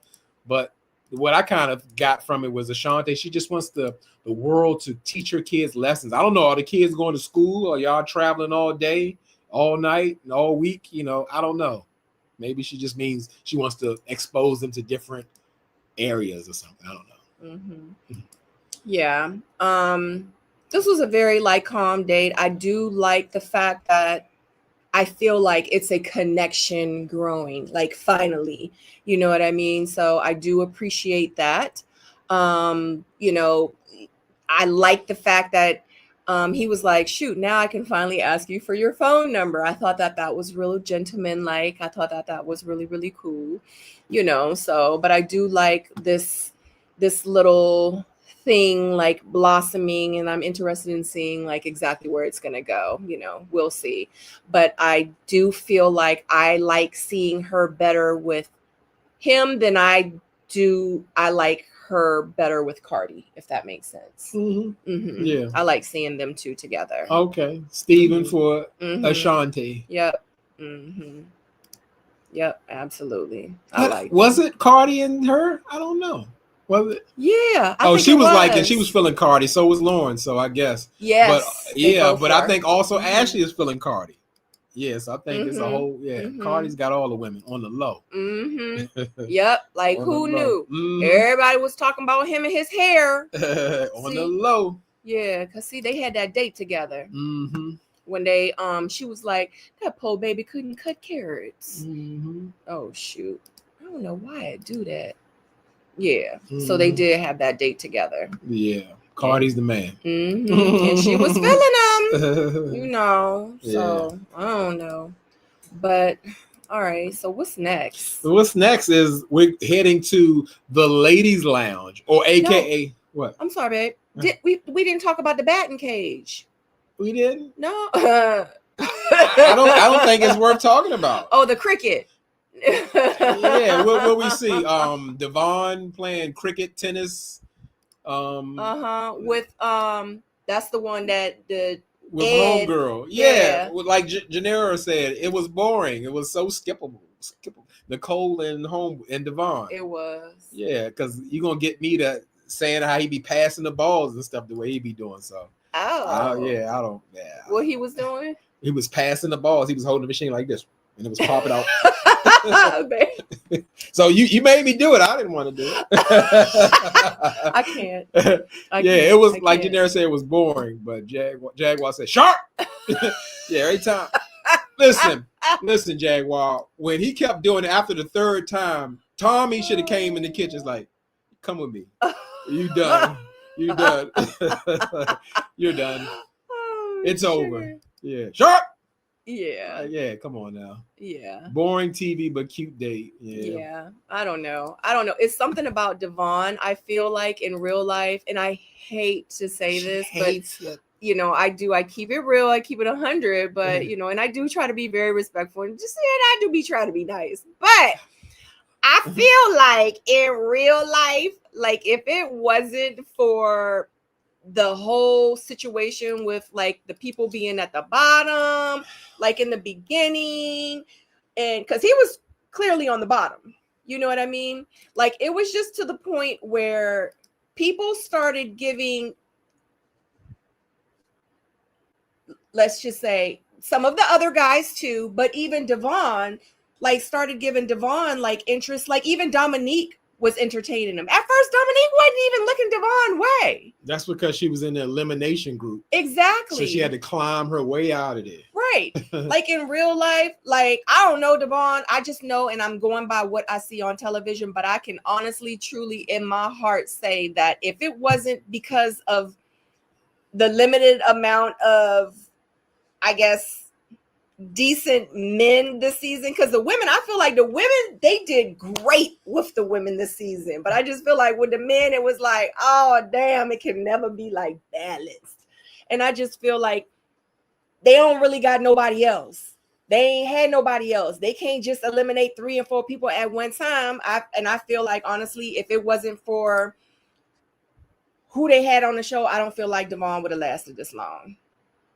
I feel like when he should have got eliminated is when he would have gotten eliminated. Mm-hmm. But it's like when you kind of was looking at the guys, it was like, oh, and I just, oh God, it's just so crazy because I feel like the women, this was like a great season for the women, and I just wish they had like men to just match. That's just my It's real that happens. I hate that. Mm-hmm. Like it just can't be like even. Okay. Janera says Nicole seems sweet and looked over. Devon would be a good match, but he wants a baddie like Dominique. You know, that's a lot of cases for a lot of people. They want people who don't want them. And that's why the new model is people trying to encourage people to gravitate to people who like you or who's giving you that energy. Not that people should settle, but you should open yourself up to someone who's open to you, because you'll probably fare a lot better. Not that you take anything in anybody.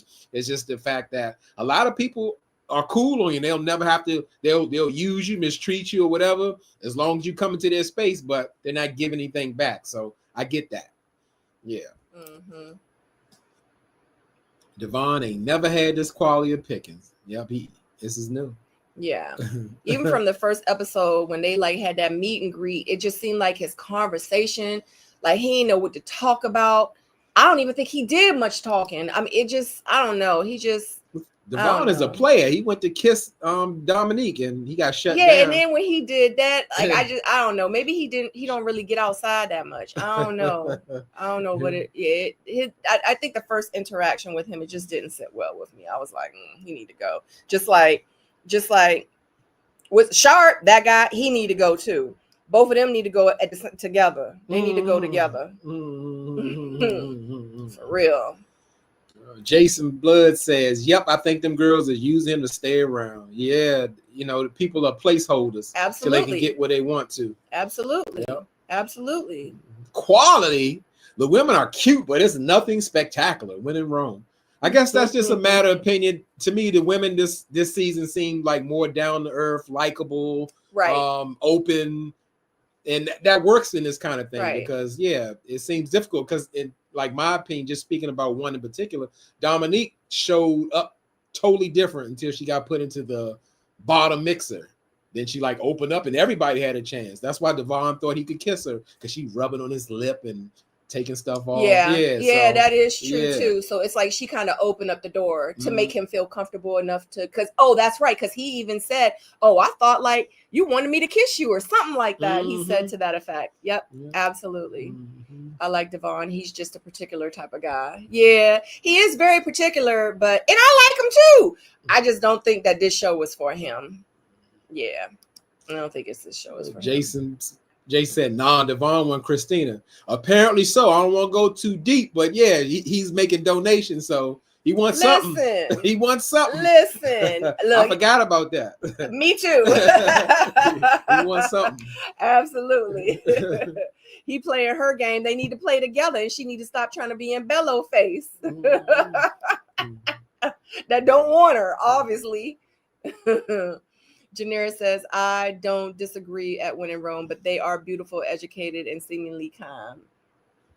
That's the case on most of the seasons. You want to read Jaguars? Sure, Jaguar. I feel the opposite, probably because I'm a man. I didn't like 4 of the women from the jump regarding Devon. It is human nature to want something you normally wouldn't have. He's a nerd and he's awkward. Yeah. I guess I don't know. I call it when you get more realistic and more mature. Not to say that any of these women are out of his league, but again, the fact of the matter is you got to read the room and find out who you're connecting with. Because you being all in love with Dominique when she really don't have nothing for you. Not that I'm a Vince fan, but I could almost respect his position. He like, you date NBA players and NFL players. You married, getting big million child support. I'm a backup. I'm a service technician. I don't know what kind of service technician, but he felt intimidated. I don't recommend being intimidated, but I got where he was coming from. Like, I'm not none of that lifestyle. I get my check every Friday. Yeah, and your bag probably costs 3 of my checks, so. Yeah. But look, Devon got it though. He got it because he paying for $300 massages, and massages don't cost $300. Well, no, that's not true because you can get your nails done and it'd be $800. So I guess it depends on what type of masseuse she got. Because I know when I go to massage, my massages be like $125. Or she probably like an hour, the super spa, 90 minutes, right? So yeah, maybe Devon got it like that. You know what I'm saying? He like, I got it like that, so I can give me a Dominique. I don't know. We don't know. When Rome says, "Add Janera, yeah, I think the quality of men that the viewers are looking for will never come on this show. It's always going to be stronger on the women's side." I'm gonna go with that when in Rome because. Right. If you got it all together, you got it going on really like that. Hey, they coming to you. You're going to be like the Bachelor. They're going to be fighting for you.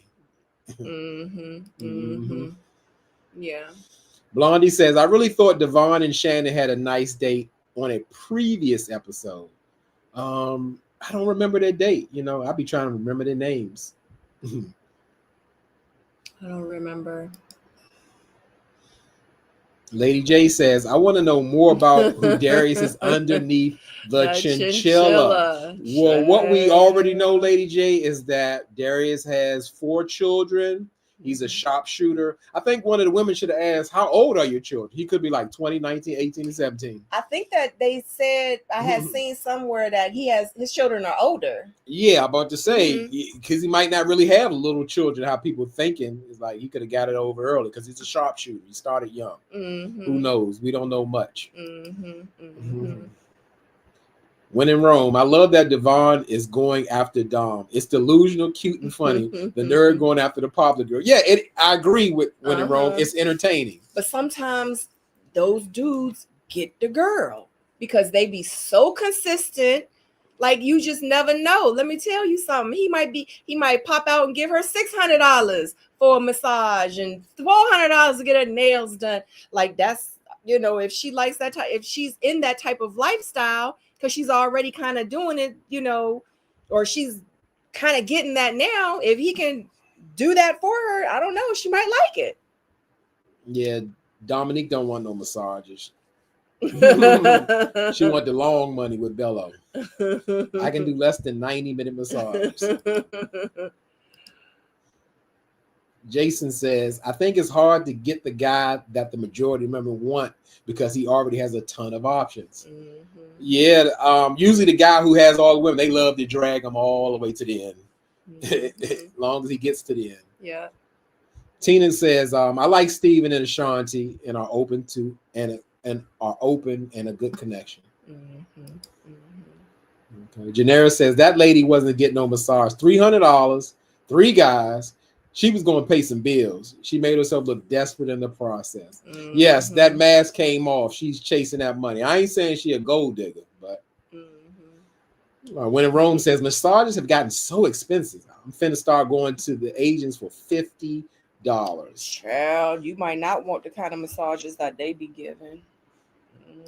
Child, y'all know what the agents are. Blondie says he has one who is 20. He mentioned that when he talked about the dress and his mom. Right. Facts. That's why I was saying that would be a thing because it would maybe such a stigma like, oh, you got 4 kids. But like, yeah, they're 20. I got 2 sets of 19. I got a set of 19-year-old twins and a 16-year-old. They're like, oh, you really got 1 kid for really? Yeah. They're like grown. So that I think that is a conversation to have because I mean, I assumed immediately that like you got 4 kids, you got little kids in preschool and stuff like that. But apparently that's not the case. Yeah. Mhm. Yeah. Maxine said she should have went on Ready to Trick. Listen, all she got to do is open up OnlyFans and she'll be on. That's all. You know, she's a singer too and all that. Yeah, exactly. Okay. All right, so we back at, like I said, the ladies' lounge, aka Tommy's lounge. Like I said, he's renamed it. He put the money down on the lease, so it's the ladies, it's the Tommy's lounge. But speaking of that, because we don't be on track, we don't have a track. We going all night.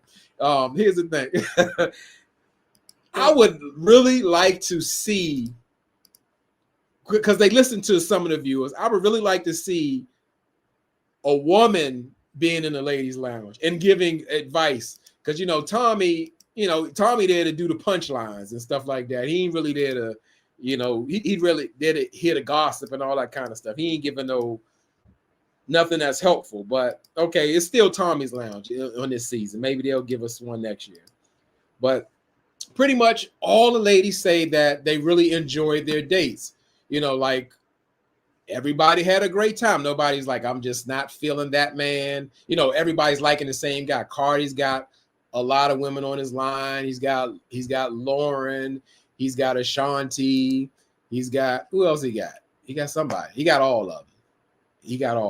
Who, you about Cardi? Yeah. Oh. Yeah, Cardi got all the women. So pretty much like they're feeling pretty much everybody, maybe with the exception of 2 people.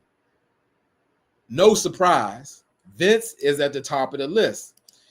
And Lauren pretty much said, which I understood because he was annoying me. You know, the man like, sharp.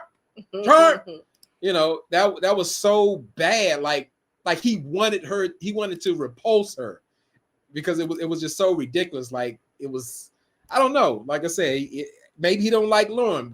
Come to find out, he didn't really like her for real. So at the same time, Lauren's saying pretty much the man is physically aggressive. Now, to what Jaguar was saying. Exactly. Jaguar was saying about that Me Too movement, and you got to move carefully because somebody using an adjective of you being physically aggressive, that could really damage some things depending on what kind of setting or lifestyle you're in or whatever, because those are that's a harsh accusation.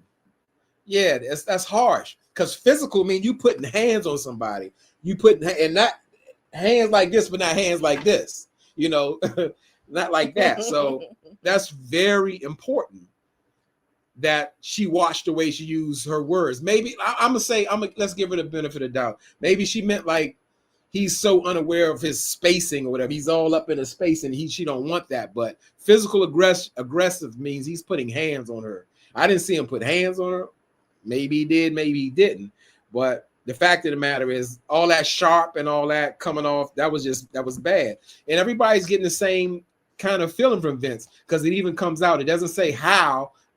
Like we don't know if it got leaked from a men's lounge, but we find out that Vince is referring to women as the B word, the big B. And at the same time, Lauren is like, after she called this man physically aggressive, she like, did anybody hear him say that? Because I just don't want to put those words in my mouth to say that, you know, he's calling somebody the B word. They say, oh, guess what? The B is you. He said, I don't mess with that tall. I don't like her. And I wonder how she felt after that. She totally covered that man. Yep. She took up for that man and find out that he is referring to her. Yeah. The only woman that was trying to save him, trying to give him the benefit of the doubt. And they was like, well, he was actually talking about you. You was the tall B. Yeah. She was like, wait, what? Wait a minute, what? Right. I was shocked too. And I was like, how does that make her feel? Exactly. Yeah, you trying to save that man. Exactly. And you the big tall B. Yep. Ain't that something? Yep.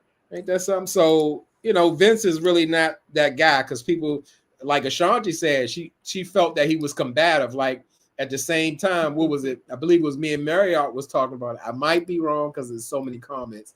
somebody we went in the comments talking about it was okay to weigh what he was saying about him being like splitting the bills or 50-50. It was just his delivery was off.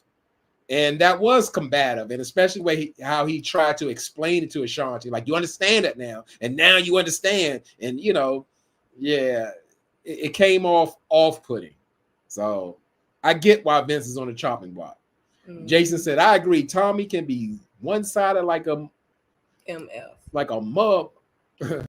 I revisit J-Dub's impersonation of Tommy more than I like to admit. Party people, give it up, give it up, give it up, give it up, give it up. Yeah, Tommy want that. Tommy's love language is affirmation, affirmation, affirmation, and affirmation. You got to make that man feel good. I cannot imagine what his wife has to do every time she's seeing wake up, before he go to sleep, when he put a suit on, when he ride around in his golf cart, when he buy a new car, everything. She got to give it up. If he makes some food, she got, oh my God, these are the best eggs I've ever had in my life. I've never had eggs like this ever. I agree. Vince should have went home. Period. Point blank. Yeah, just like that. So yeah, these people are. Yeah. Okay. Lady J says Vince isn't physically aggressive. Vince is abrasive. Yeah, that's more pudding. Yes, his delivery is off-putting. He doesn't seem like he wants to get along. You know. Yeah. He was very aggressive in that conversation that he had with her when they was at that cooking thing. I mean, do you want me to explain it to you? Do you want me to explain it to you exactly like what I meant? I mean, do you want me to tell you? So you understand that now? Yeah. Oh, okay. Yeah. That was like, a lot. Dang. Yeah, that still has nothing to do with physical. Jaguar says, "Poor Vince." Every time I see him, every time. Yeah, and then when he presents it, so he got a smile. It just doesn't look genuine. Oh, where's that picture at? I'm sure I got one. Yeah, it's just not. It's not genuine. That's one. Yeah, I can't use that one because I didn't cut the. Yeah. Oh, okay. Well, yeah, he got that smile, that Vince smile. I mean, that's kind of.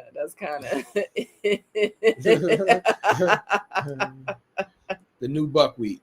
Okay, Vince is just loud and blunt. Nothing was aggressive. You know, I guess it's tomato, or how some people like to be talked to a certain way, and I get it. I thought it was a bit much, because same way some people don't believe like. This is a great topic because some people don't believe like when you yell at your person, you're not being emotionally abusive. Some people do. I'm one who it is because to me, you don't yell at your mother, you don't yell at your supervisor. So why yell at your spouse like it's all good? But some people say, no, you have to be human. So if I cuss you out a little bit, just absorb it. Every time I get mad and cuss you out, everybody's different. Mm-hmm. Facts. I don't know if you want me to go back to some of these comments that people are saying about Vince. I love all the comments. Go back to an hour ago. Let's do it. Whatever you stop at, that's where we're going to go. Wherever you want to go, we'll take it there. Okay. I love because we encourage the comments. I don't want to leave one comment out, even though we be rolling sometimes. Oh, okay. So we stopping there. Janera says Tommy should have been the one to meet with Devon and reiterate the rules. It was unsafe and careless to send Donna on elimination day. Season after season, women are unprotected. So I'm gonna go with that, Janera. At the same time, the way like Marriott says, well, he wasn't aggressive, all that. Like I agree. Like a man who's comfortable calling a woman a B and whatever he claims he was playing and all that kind of stuff, it really don't fly to me either. To me, he's just showing up as his genuine self. And guess what? It don't get better later because that shows he doesn't have the respect that he could comfortably do that and say, I was just playing. I was just kidding around. Hold on. Janera, I think you're saying, because you're saying Devon, but this is Vince. The guy on the screen right now is Vince. And I think you said that a couple of times. Do you mean the guy on the screen right now? Oh yeah, that's good. Listen, I was confused. I'm like, that's Vince. Yeah, because I think this has happened a couple times when we have been on tonight. Yeah, we did it. Yeah, so let me go ahead. She said and yes, get... Vince. I'm sorry. Yeah, Oh, she said, okay, yeah, okay. yeah, Because I don't want people to get confused, and it's like people are like, wait a minute, they said on live that it was Devon. Yeah, and I'm like, yeah, we don't want to bring Devon up on charges unnecessarily. Exactly. Devon, like they say, Devon just a nerd. Right. So he's just a little nerdy. Yeah. So FYI, this is Devon, and then this is Vince. They're twins. Okay, definitely not twins. Put down in the chat if you think they look alike. Oh okay. my god. Where we going? Vince should have gone home.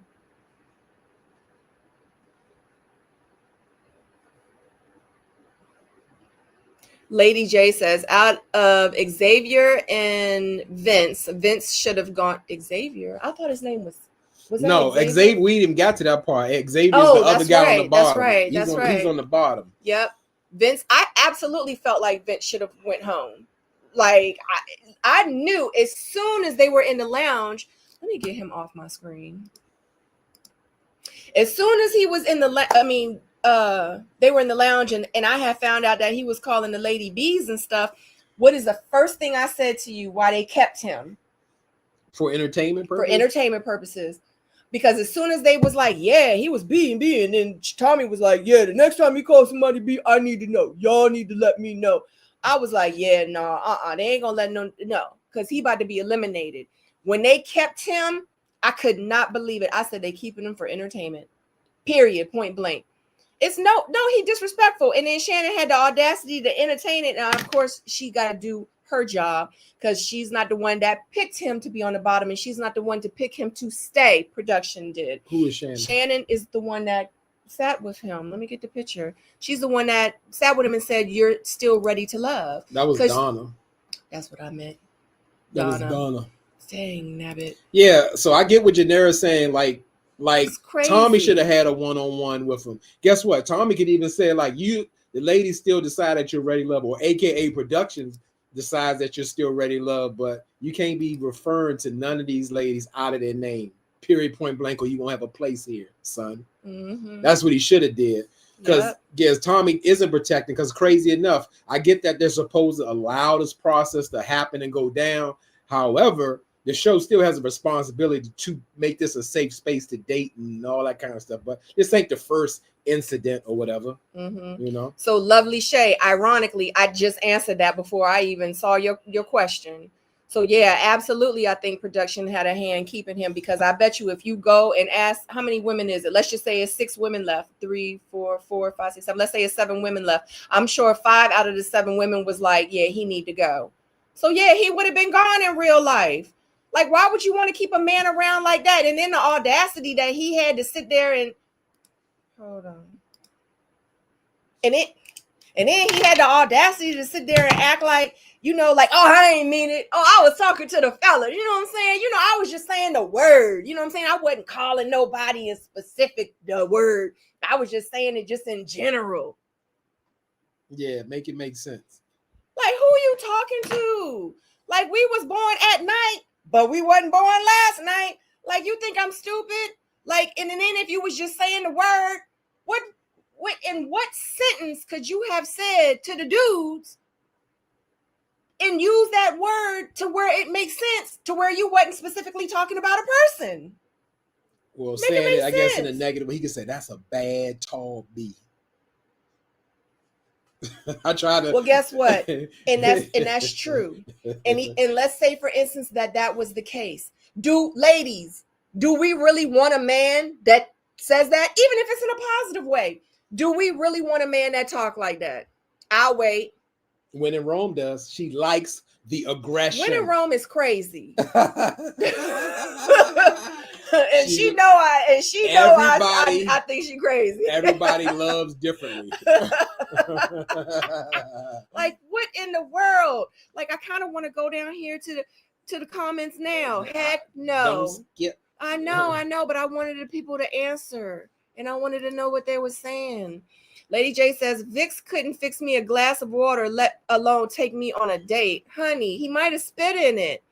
Winter Rome says, as bad as y'all talk about them castmates in the chat and in those Facebook groups, I know y'all not crying over the B word during men's barbershop talk. I know y'all not crying over the B word during men's barbershop talk.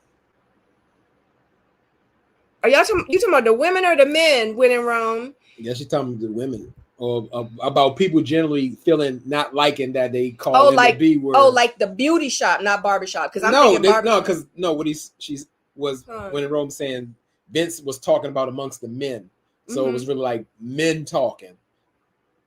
Yeah. So that makes it okay because people talk bad about other people in Facebook groups. So that wasn't really nothing. That wasn't really nothing. They do be saying some real nasty things in that Facebook group. I tell you, like it's just to the point where I don't. Like, you know what? I don't have nothing to say about that. I'm not even going to entertain it. Kelly says, isn't he the one that's an ex-cop? Oh, maybe so. Who, Vince? I don't know. I know Vince is a service technician. I don't know if he supplies cable or he puts up satellite or solar panels. I don't know. He's a service technician. That's all I know. A cop could be a service technician. No. Oh. He's a police officer. Oh. He is upholding the stereotype of not dating police officers. They say police officers beat, firefighters cheat. Oh. Good God Almighty. Dang. He should have said the B word. He shouldn't have said the B word at all. Exactly. All yes, right. Vince. Sorry. No worries. Yes, Vince is an ex-cop. I don't think Donna was in danger. I didn't know he was an ex-cop. Devin is the nerdy Delulu. Okay. Yep, that'll help. Devin. Oh my goodness. Devin with the chicken fingers. Dipping that ranch. What in the world? I've seen the memes. Devin is the dipper. Vince comes across as frustrated. Yes, he is. The man said, I need to express myself. Yep. Yeah, because the comedy bit isn't working. Sure. Yes. Yeah. I think he's doing a little bit much and he's like trying to be unforgettable, but it's like a fail. Like he's like failing at it.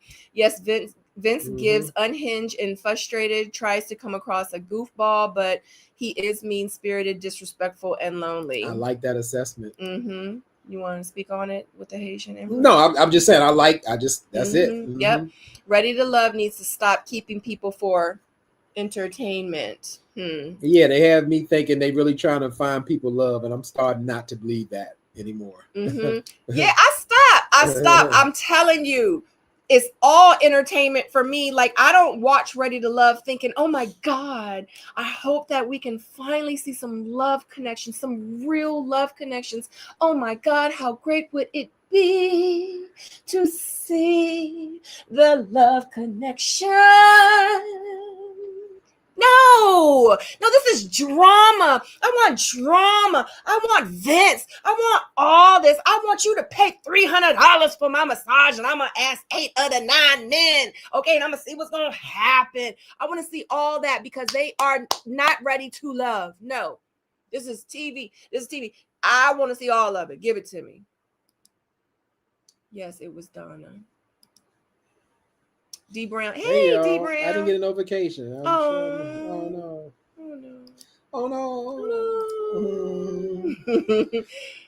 Okay, you can go ahead. Blondie says Donna seemed to cool. Yes, take it easy. Take a sip. Or take a breath. Ready to breathe. Donna seemed to be cool with him at the end. They might try to put together just for the show. I'm gonna say so, Blondie too, because Donna was like, "I'm looking forward to getting to know you." I was like, I didn't know she was interested.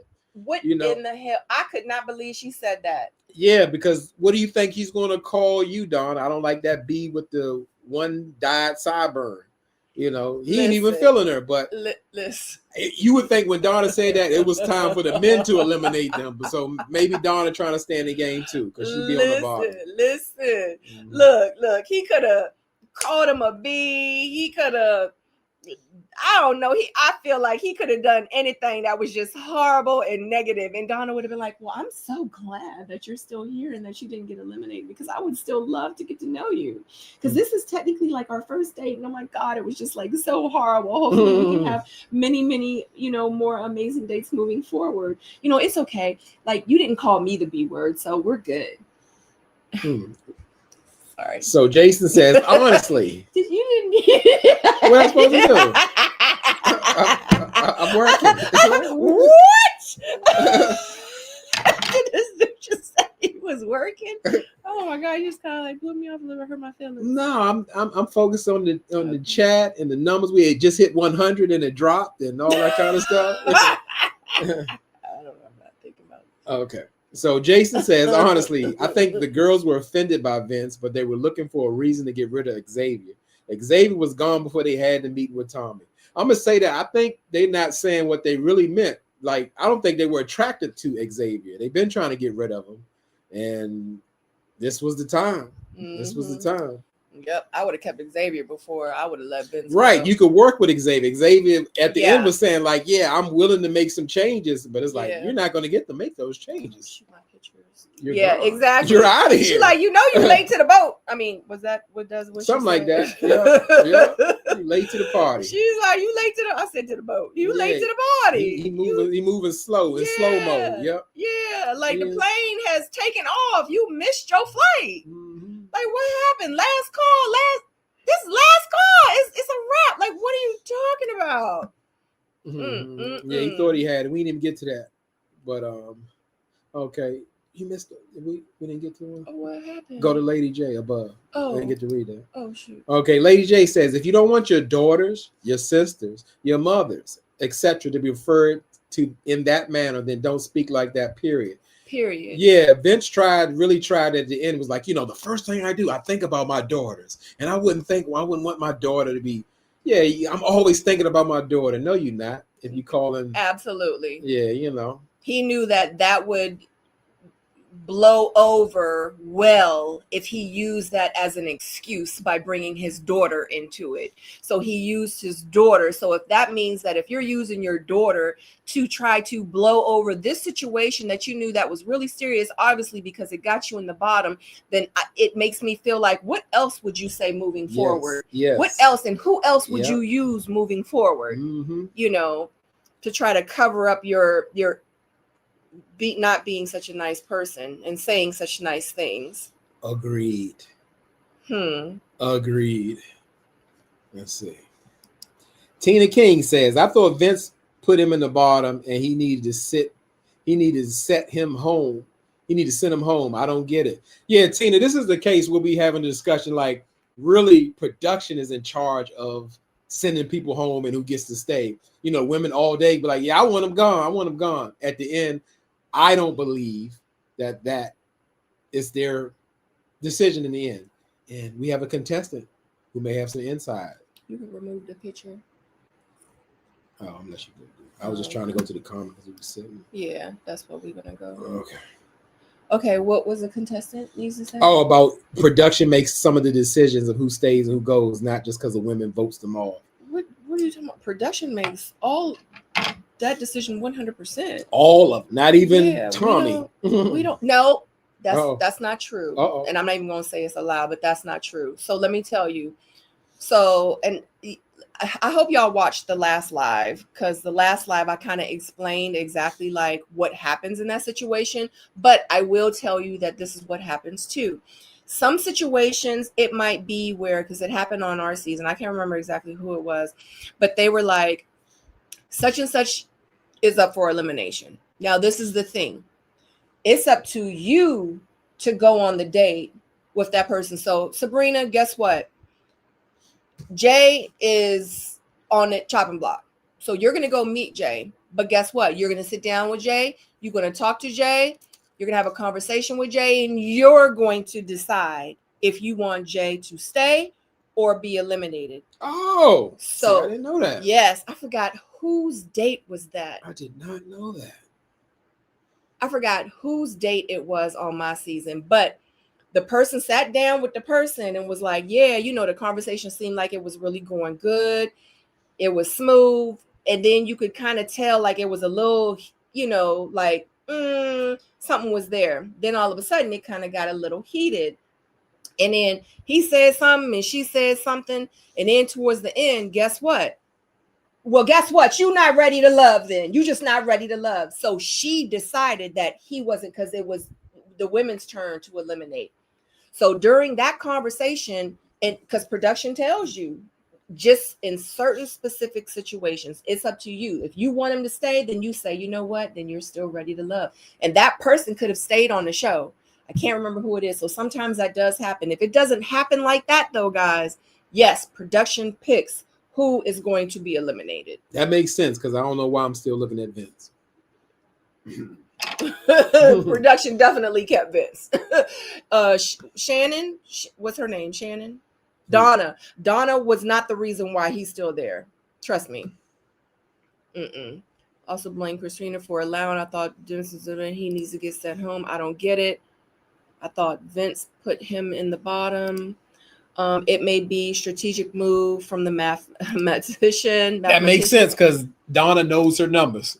Yeah. Blondie says, if it was a man who told one of the ladies about Vince and the B word, I think. So I remember Christina, that's the one with the $300, right? Yeah. She said in the women's lounge, I don't know if you remember, but I'm going to put this picture up.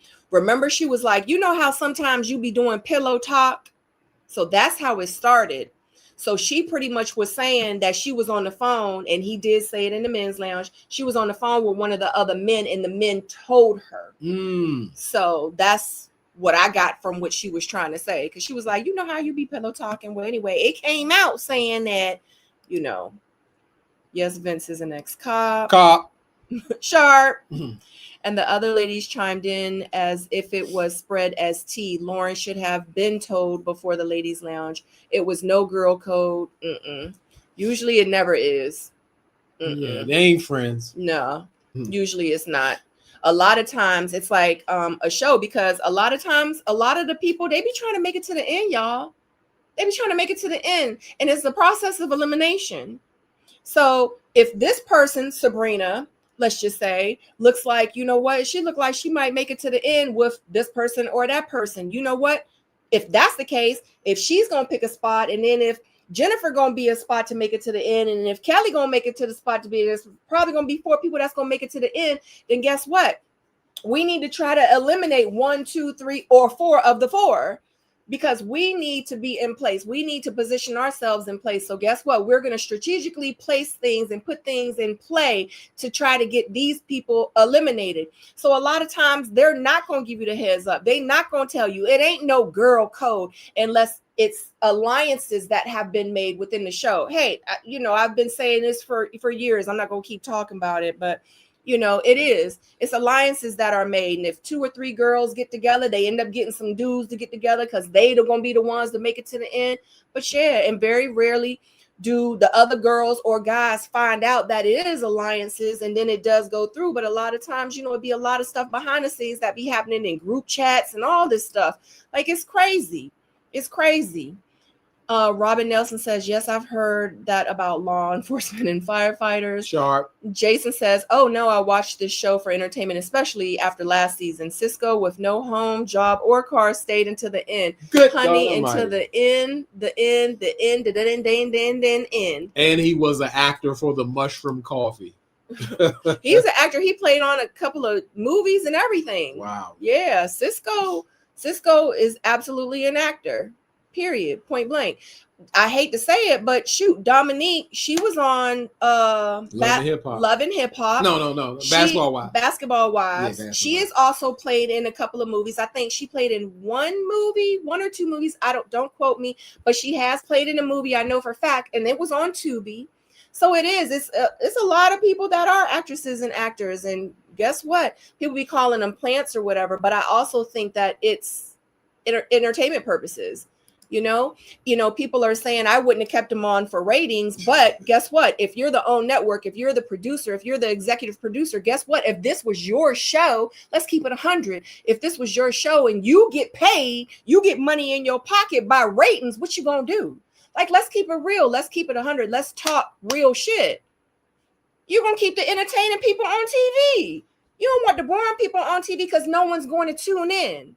And that's probably why after season, things started to change.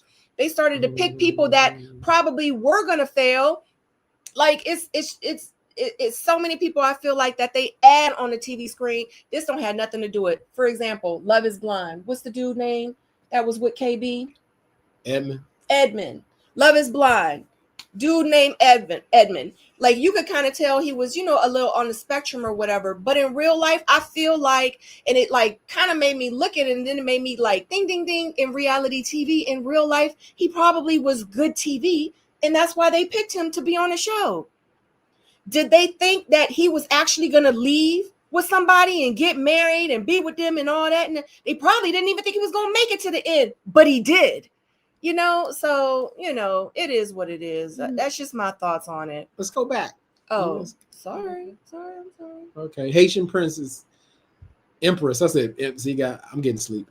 Maybe Vince failed as a police officer, thinking he was Axel Foley and attempted to prank the chief, but putting bananas in the tailpipe. I don't even know if we want to entertain that.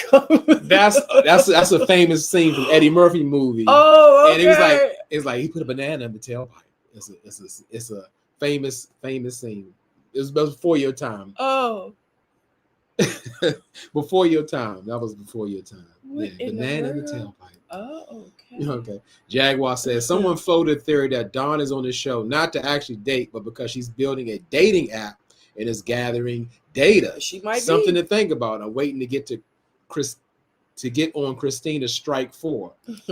Absolutely, yeah, because that's what it feels like. Dawn is there like she's ready to confront. She ain't ready to love, because she walks around like she's interviewing like, so how's the experience for you? There's nothing about like, what is our connection going on? They talking about that makes sense. I never heard that theory, but that makes sense. Thumbs up. Go like the live. We're doing this thing. Come on. Let's get it. Okay.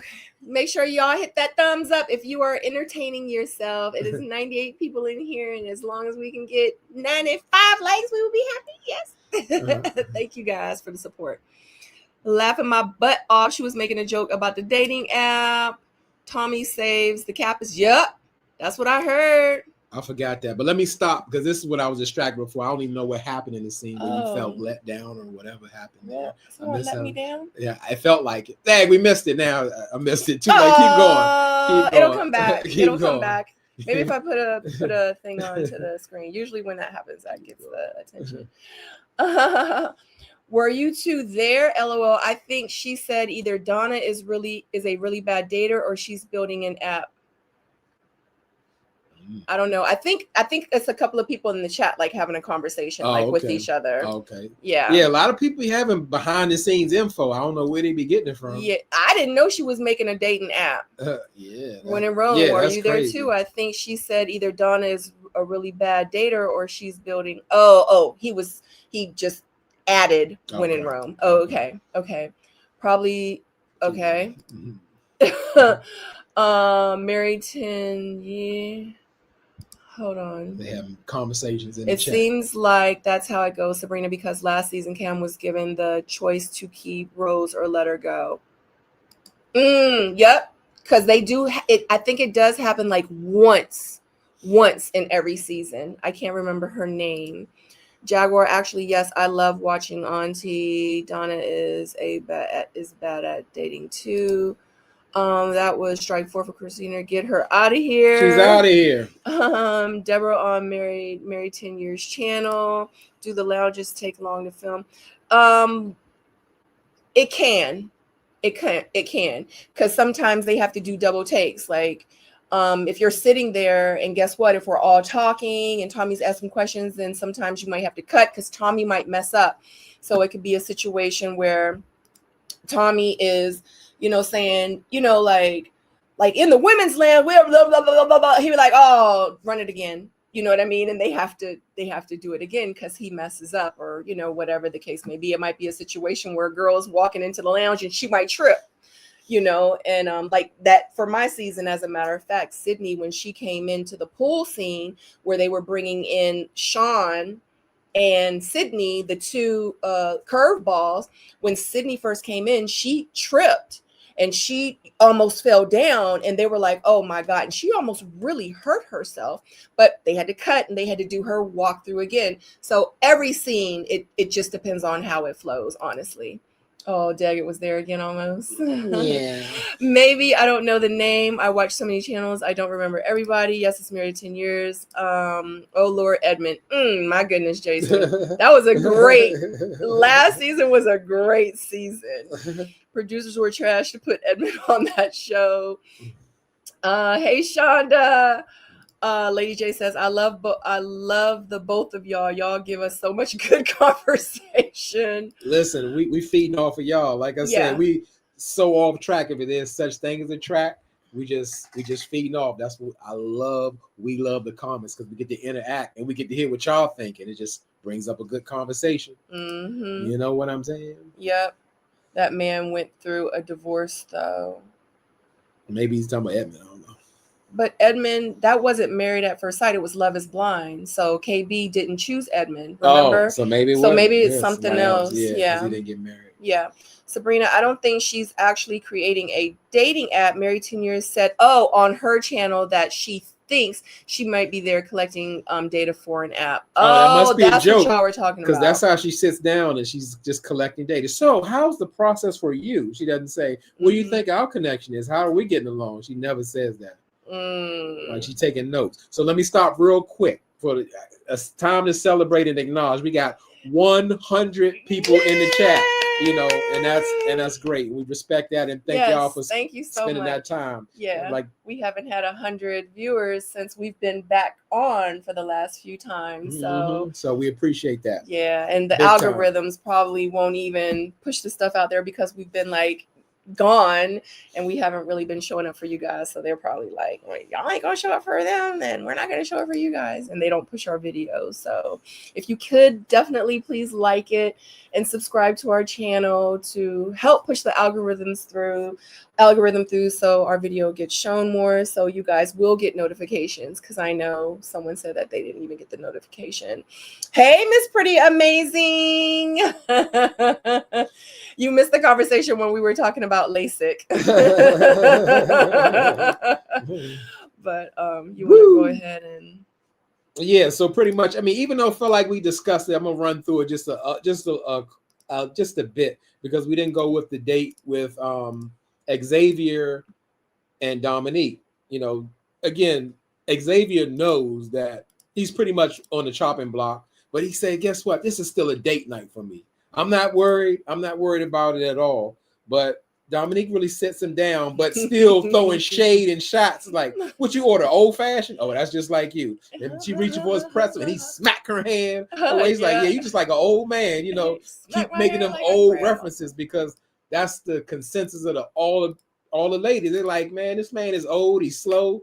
And Dominique putting it like, it's like, are you talking to anyone? He's like, yeah, I talked to one lady on here. I got her number, but it really wasn't my thing. So like, you're not talking to nobody.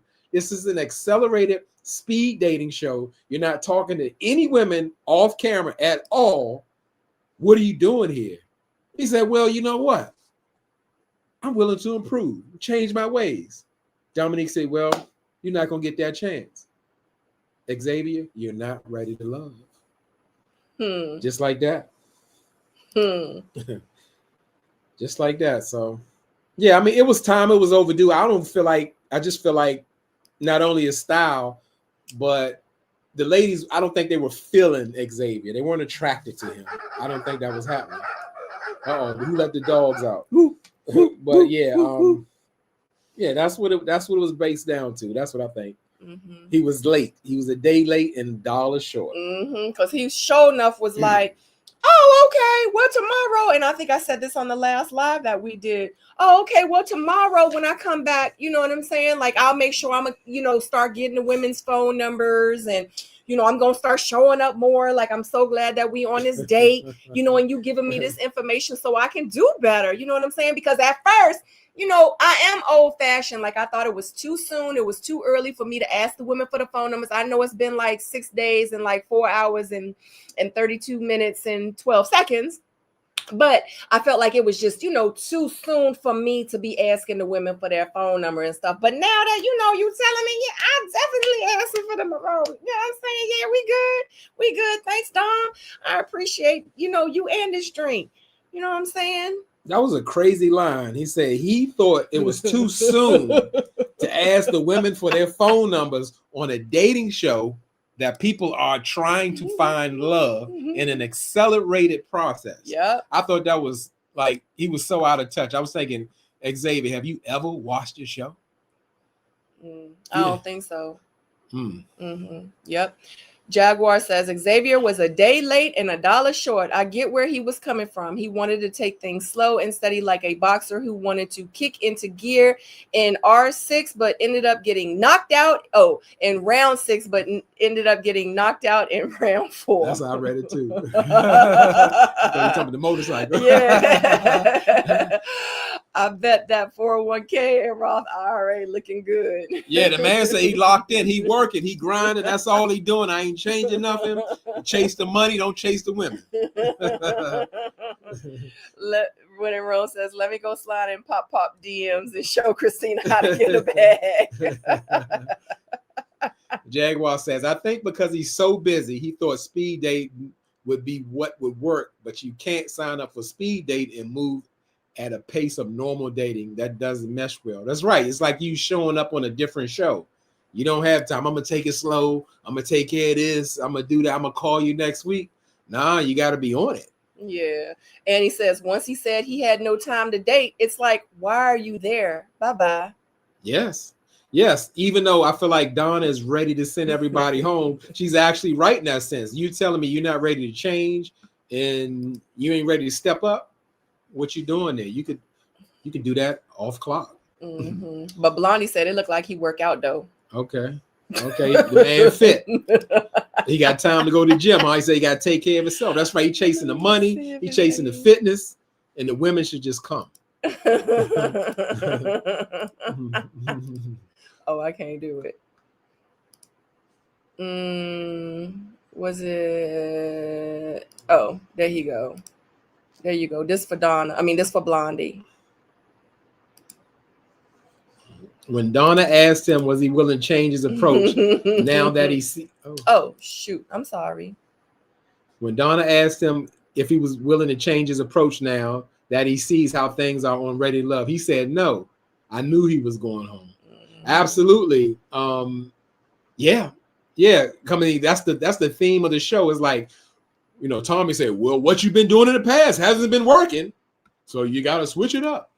Yeah, but that's the thing. How the heck did he even make it to another episode? Like, how is he still even on the show when he said that? Like, that was crazy. Yeah, he should have never made it out of the bottom of the reject elimination. Yeah. He should have never made it. But I guess they had to pick another person. Oh my God. Jason and Jaguar, he said Jaguar, he had no business on a dating show. He should have been on Squid Game or something. When in Rome says, yes, he clearly never watched the show, so he doesn't understand the process. Good God. How do you go into a process that you've never done any research on? Listen. I don't understand that. Listen. The Haitian Empress says Xavier was there for the free old-fashioned and food. Remember, he made a comment about still being able to drink after the thrill seeker was eliminated. Absolutely. Oh my God. Yeah, D Brown, that's what I said. That blew my mind. I was like, where you think you at? You there? Right. The honeys are open. They ready to go. They ready to date. They ready to love. And you talking about, I don't want to push too soon now. I don't want to be too forward. So yes, that was very old fashioned of him.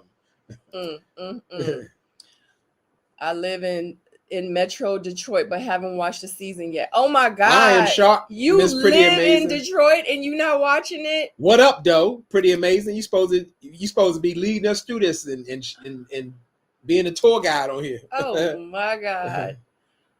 Sabrina, what was the timeline between the lounge dates and elimination date? Good question. It all happened within a week. Good God Almighty. Yep. I didn't even know that. I'm learning stuff. These are great questions. Yeah. So for example, like say for instance, if Monday comes around, they're doing dates. So you're going on a date Monday, you go on a date Tuesday, you go into the lounge on Wednesday, and you doing an elimination probably by Friday.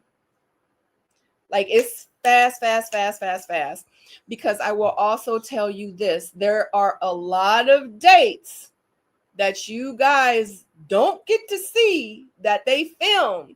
Like I went on a whole go-kart date. It was like 3 or 4 of us women and like 3 or 4 men. Y'all never got to see it. I went on a whole boxing date. Y'all never got to see it. Like it was to the point where a lot of y'all were like, how's she so interested in him and she like him so much? And you know what I'm saying? Like they ain't even been on a date and they ain't even made no connection. Like that's not right. That don't make no sense. Like in real life. Like, and I think y'all said that about me because, and then I don't even think I was even on like episode 3 at all. But then, like, let's just say episode 4, I was like, oh my God, I really like him. I don't even remember. But all I know is I went on dates with these people. I talked to these people on the phone. So, of course, naturally, you know, me or whomever the female is or the male can say, like, they really feeling the person. Because in real life, y'all don't know it because they didn't show it. So, but all of it happens very, very, very fast. And it's usually within the week. So, and it'd be a lot of dates. But by the time they edit, they don't show everything. So, go get Pop a massage, girl. What up, though? That's Detroit. That's the same. What up, though? All right. So let me bring up next time on Ready to Love. They're going to have the skating ring or the 50s. Or is it the 50s or the 70s? Something. Kind of throwback. Tommy says it's throwback. Tommy's throwback party. So they're going to have a throwback party. Sabrina used to be going off on them men. You know what went wrong when you say that? That's what like caught my eye when I saw Sabrina. Like that made an impression on me as a viewer. I was like, wow, I like where she's at. I like that. So let me say this, because they used to get me, like when I used to be soft, Sabrina, it was like they wouldn't show that. It's like they liked it when Frank pulled me to the side and I was like, no, Frank, like you tripping. You didn't call, you didn't do this, you didn't do that. And also too, what happened is they pretty much told me, like a producer or someone had told me, like, you're about to be on a chopping block, but you're not the one that's going to get eliminated. Like I had already knew that I wasn't going to be eliminated, but I had that date with Frank out at the winery field thing or whatever. But they told Frank to pretty much make it seem like, you know, like I didn't want to have kids. I wasn't being consistent. Or, you know, I don't know, like all these lies. And I was like, no, they weren't being consistent. Like I was the one texting them. I was the one, you know, calling them. I was the one like reaching out, like they wasn't reaching out to me. So like when Frank was going along with it, like it just made me feel a type of way because I'm like, he playing like he was like their little like puppet. And I didn't like it. And what I didn't like either, and I don't know if y'all really remember when I was doing like let's just say my interviews. So remember when we went on that golfing date and it was me, Dante, Frank, and Mumin. And remember I was like, come on, Dante, come with me. We're gonna go talk. Remember that scene? Well, the golf balls that were there that we went golfing with, Frank ended up getting, and let me tell you how calculated these people are. Frank ended up getting a bunch of the golf balls, and he put on the golf ball Frank and Sabrina. He got another golf ball and put Frank and Mumin. He got another golf ball and put Frank and Aisha, whoever he had a connection with, because what he did was, but y'all saw it if you go back and watch my season, when him and Mumin went to the end, he was like, and they was walking through the park, he was like, look what I got for you. She was like, oh my God. And it said Frank and Mumin. But I still even I think I even still have the video where he sent it to me, because I think he sent it to me on Instagram. I can't even remember. But he sent me a video with the golf ball that said Frank and Sabrina, like right after the date. He sent it to me and he was like, look, I was like, oh my God, that is so sweet. Because me and Frank was kind of like trying to make a connection. Everybody is calculated. Everybody got shit with them. Once I found out that mob freakers on there was fake, they was phony, they was trying to make it to the end, they had alliances, they was hating, they was lying, all kinds of things, all the bullshit that I had to deal with on that season. And them people, a lot of them people, yeah, like it really put a bad taste in my mouth. So when that happened and I knew all that stuff, that's when it became a problem. And that's why I was just kind of like, yeah, I'm done with it. That's why when y'all saw me at the trip and I was at the pool and I was in there chilling, like I ain't even care anymore because I didn't. You know, and it was so much, and I said it on where they heard my voice because they had the cameras rolling and everything, but his camera was off, mine was on, so they didn't have his. And I said it, I was like, I'm done. I'm here for the food, I'm here for the Prosecco, the alcohol, the champagne, and I'm here to have a good time. My kid is good. This is a 2-day vacation for me, and that's what it's gonna be because all y'all ain't nothing. Y'all ain't shit. Yeah, and like it was messed up, and it was to have to go through that and to find out that this was on some fake shit. Like it really hurt my feelings. You know what I'm saying? So yeah, I got a little bit pissed off and I got a little attitude. You know what I'm saying? Sorry. She was just getting ready for J-Dub. That's all. That's it. Ready for J-Dub. Mm-hmm. Your rejection is your protection, preparing you for the next step. And had I not been on the show, y'all, I would have never met him. I would have never met him. Never met her. You know what I'm saying? When he and I, we were walking 2 different lives when we had met and we were doing lives with each other and he was over there and I was over here. We wasn't paying each other no attention. Walking 2 different directions. And then stuff in the middle happened. And then it ended up coming and the universe aligned and the stars and the moon and the sun, stuff shifted and this is what happened.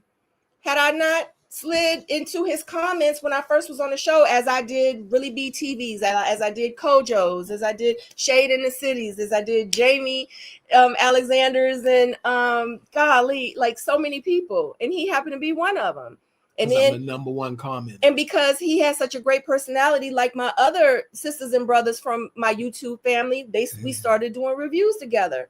Like, you know, you just never know how this thing is gonna go. You know what I'm saying? I'm tired of talking. I'm sorry. My mouth hurt. My mouth dry. My mouth dry. We've been there on this joint for 2.5 I'm just real. hours. I'm just real. I don't play that. I don't play no fake stuff. I don't play no liars. I don't play nobody trying to take advantage of me and try to like use me and try to make me seem one way when it's not. And it's, you know, like it was some cutthroat mob freakers on that show. Like for real, just nasty, treated me nasty. Just, it was a bad experience towards the end. After I knew like this was on some trash shit, I was ready to be done. You know, they was like, you can't leave. You know what I'm saying? For real. Sabrina came into that elimination so patient until she wasn't. Left laughing because she truly didn't care. I didn't. To have to go through all that, like mentally, like it was not worth it. It was not worth it. And I told him, I said, when we was at that trip and they had planted seeds to get Walter eliminated, I said, when Walter go, I'm going. Our shit was packed. He took our shit to the car and we was ready to go. And then that when the producers found out what happened, if you go back and watch the scene, you'll see us sitting on the patio and stuff started to come out, the truth about what was really going on. Other people got eliminated. You saw exactly what happened. Boom. So sharp. It is fine when Rome seems like no one really caught his eye. He will be okay. Some slow movers will be ready for his. I'm not going to keep talking about last season. I'm sorry. Go off. There's a lot of manipulation on these reality shows. Was Frank the one who was dislocating his shoulder, mixing? Yes, that was Frank. That was Frank. Honey, let me tell you something. When I saw on TV that he had a golf ball with Moomin name on it and Frank, I was like, oh my God, I couldn't believe it. I think I did a live or I did some interview and I showed the video. I said, look, he sent me one too. He sent me a golf ball too. Who, us? We amazing. We are. We are Ashford and Simpson, 2025. Solid. Yeah. As a rock. I see you see rings on our fingers. There better be some rings on these fingers because guess what? We just celebrated our 1 year wedding anniversary. Yep. 11/11. We got married on November 11th at 11/11. Yep, a.m. Yep. 11, so 11, we just 11, celebrated 11. our 1 year anniversary. Absolutely. Best decision I could have made it. Thank God I didn't listen to that noise, and thank God we got off YouTube and social media so we could really like work on us and see if this is what we really wanted, and it was. Thank God. Thank God. Thank God, because this man right here is amazing. Amazing. You're amazing. You're amazing. They were. We had so much fun during those panels. It was. It was. Yes. You owned the reunion though. Got them straight. Thank you. Sharp. I don't like it when people be trying to come off one way, but they're another. It's like someone, being nasty and mean to you and talking to you in any kind of way and doing kind of things and stabbing you in behind your back. And then when the camera's caught on, it's like, what? Me? I would never do anything like that. Oh my God. No. Me? Oh. I would never. Oh my God. And the motherfucking Emmy goes to God. I still can't believe it to this day. I can't believe I experienced some shit like that. You two have a beautiful love story. We do, babe. It's amazing. Wakanda forever. Sabrina, I like you then and now. Great live tonight. Thank you. We love talking to y'all. You are a fan favorite for a reason, Sabrina. I know. I love y'all. I got so much love afterwards, man. Like, y'all are amazing. And I really thought, I was like, people are going to hate me. People are going to talk shit about me. People are going to be like, that bitch, she called her a bitch. And oh my God. And I just knew it. And I knew it. And I remember saying to my friends at the time, I was like, in real life, they was like, how you think, like, what you think is going to happen? I said, I'm going to tell you, when this shit air, I said, in real life, people are not going to mess with me. People are not going to mess with me. They're not going to like me. They're not going to fuck with me. I promise you. I was like, they just not going to like me. And then it was like opposite. And I was like, oh my God, so much love, like in my DMs and stuff. I was like, man, you just never know how this thing is going to go, man. Oh my God. Thanks, Jason. Thanks, Designs.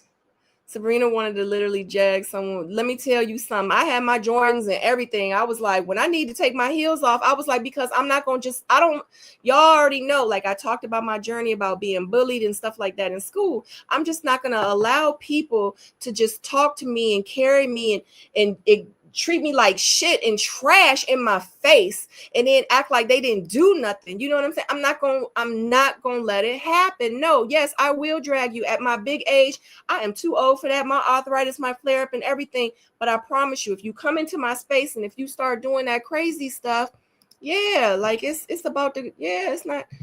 Do you have any kids besides your bonus daughter? I do. I have 4. Let me stop. No. I have 2 additional kids. One's grown and one is almost grown. Yeah. He definitely was he was fake. Anyway. Tell me. Oh God. Oh, this was so much fun. Yes, this has to be a record live. Every time we go further and further and further. And we don't be wanting to, but y'all be so fun and we be having so much for y'all. And then I get so excited about things and stuff like that. And then we be just talking about stuff. What y'all think about next episode? Well, I'm like Ed. I don't put no limitation on the live. We go 30 minutes or 3 hours. Let's go. As long as we keep the connection going. You went off on Rashid? I did. Oh shoot! I ain't go off on him. I didn't. No, I think it was like when they found out about like him and Simone, and I did like a little rant or whatever. I don't think I went off on him. because I guess it was like, let's call, I guess, him presenting a certain lifestyle or whatever. And I think I said something. Was it when him and Simone broke up? Mm-hmm. Yeah. Oh, and you reviewed it because that was separate. That was after their season. That was after the show. That it was. I did make a video about that. Oh shoot! He's talking he's wearing fake Rolexes and all that kind of stuff. Just all that. I remember. It was a long time ago though. Oh my god. Yeah. You did, sir. It was after the Simone breakup. Jaguar, I need GoFundMe to go home. Either her or Ash. They both are 4 strikes. Yeah, I mean, it's overdue and it's a lot. Yeah. About the fake chains. Oh my god. The car guard. I was about to say, I don't think I was watching you at that time. Oh. Yeah, I don't think I was really watching you because I think if it didn't really have anything to do with Ready to Love, I was like, okay. Yeah. Anyway. Yeah, I definitely did the skits. I had the chains on and watches and all that. And Habibi, when you used to wear the thing with that the thing. That wasn't about Rashid. That was about somebody else. Yeah. Yeah, I used to do a whole lot of outlandish things. Yeah, I know it ain't no problem. It's definitely all love. It just kind of took me back because that was a while ago. Yeah. Y'all listen, I'm gonna tell you, like, because I used to do my little antics and stuff. I used to come with paper bags on my head. On this episode, I was definitely going to put me a hairline on with some Beijing because I'm like, we getting A-Rap money. But yeah, I was gonna put look, y'all ain't nobody mentioning about people having their hairlines back here, drawn on, painted on. I was gonna come on as like, what's the difference? I mean, y'all ain't saying nothing, so don't say nothing about when I got mine on. You know what I'm saying? Look, he was really about to come out here with his hairline back there. He was like, you got some mascara or some eyeliner? I was like, no. I was like, that's going to take up all the mascara and eyeliner. That stuff is expensive to just be wasted. But anyway, this was fun. I can't believe we've been on for 2 hours and 30 minutes. 2 hours and 30 minutes. Christ, this is a record live. Yes. And we appreciate y'all hanging in there with us. Yes. This has been so much fun. Sharp. Oh my God. Don't do Bello. How you know I was talking about Bello? Because he ain't the only one with the black lines and the painted on stuff. That's what I'm gonna say. That part. Yeah, he ain't the only one. Yeah. You need Shinolo to do Bello. I only know what Shinolo is. That's the new hair product. I'm gonna go look it up. See if Amazon got something. Give me some Shinolo. Give me some sharp line. I might get a design right. Get the little fade going. All that. All right, guys. And if you did not catch my live from last night or from yesterday, I don't know if you guys know, but I do have my Soul Envy items here. Website is going to be coming soon. Definitely check that out. I resell luxury bags. These are real, authentic. I pretty much showed everything that was here because I still got bags over there. I didn't even show those bags. But I pretty much showed these bags here. You can get a certificate of authenticity, which is here with any of the bags here. If you go back and look at the video, if it's anything that you see that you like, that you're interested in, definitely hit me up in my DM, or you can send me an email. But if you go back and look at the video, it has all that information there. It has all my links there also in the bio. This was great. Oh my God. We always say we're going to keep it an hour. We're going to keep it an hour. That's it. After that, we're going to get off and da-da-da-da-da. But yeah, here we are. Listen. We nothing without the people. We appreciate the love, the positive energy. Hey, thank you. That's all I'm going to say. Absolutely. Please make sure you click that thumbs up if you have enjoyed this live on your way out. I would so appreciate it. Jay would so appreciate it. Don't forget to also follow me on Instagram. Like I said, if you have any questions for the bags, just definitely DM me. Check out my last video if you are interested. And also if you're interested in consigning with me, definitely let me know. So if you have luxury bags in your closet and you're like, hey, these bags are just sitting here, I don't even want them anymore, make some money off of them, give them to me. Let me sell them for you. And, and we'll just go from there. But other than that, that's it. We're going to go ahead and wrap this up. You guys have a great week coming up. We're going to look for episode number 5 next week, and we will definitely be doing a live for that. Okay. And don't forget to subscribe to the channel if you Yes. haven't already done so. Sabrina and J Dub, so we can get that algorithm. If you're enjoying Absolutely. the content, subscribe. Yep. So it's all one word, Sabrina and J Dub. If you search for us after I get off the live, if I don't forget, we actually have to get ready to leave out. But I'll go ahead and put it in the bio too, so y'all have the link where you can subscribe to that, because very soon I'm trying not to keep Ready to Love on Miss Sabrina Soul's channel. I'm trying to take it off. I don't want to keep doing, but y'all are coming here. Y'all aren't going to Sabrina and J Dub. So once we get that channel up and kind of, like moving and shaking and grooving or whatever, then we'll just be over there doing reviews. We're not going to be over here with Miss Sabrina Soul. Okay. But other than that, love you guys. We don't want to leave you because y'all are still here with us, and we want to be here with you too, but we gotta go. I forgot we got something to do. Oh my God. We Shut it down. Yes, you're the one that reminded me. Love you guys. Bye.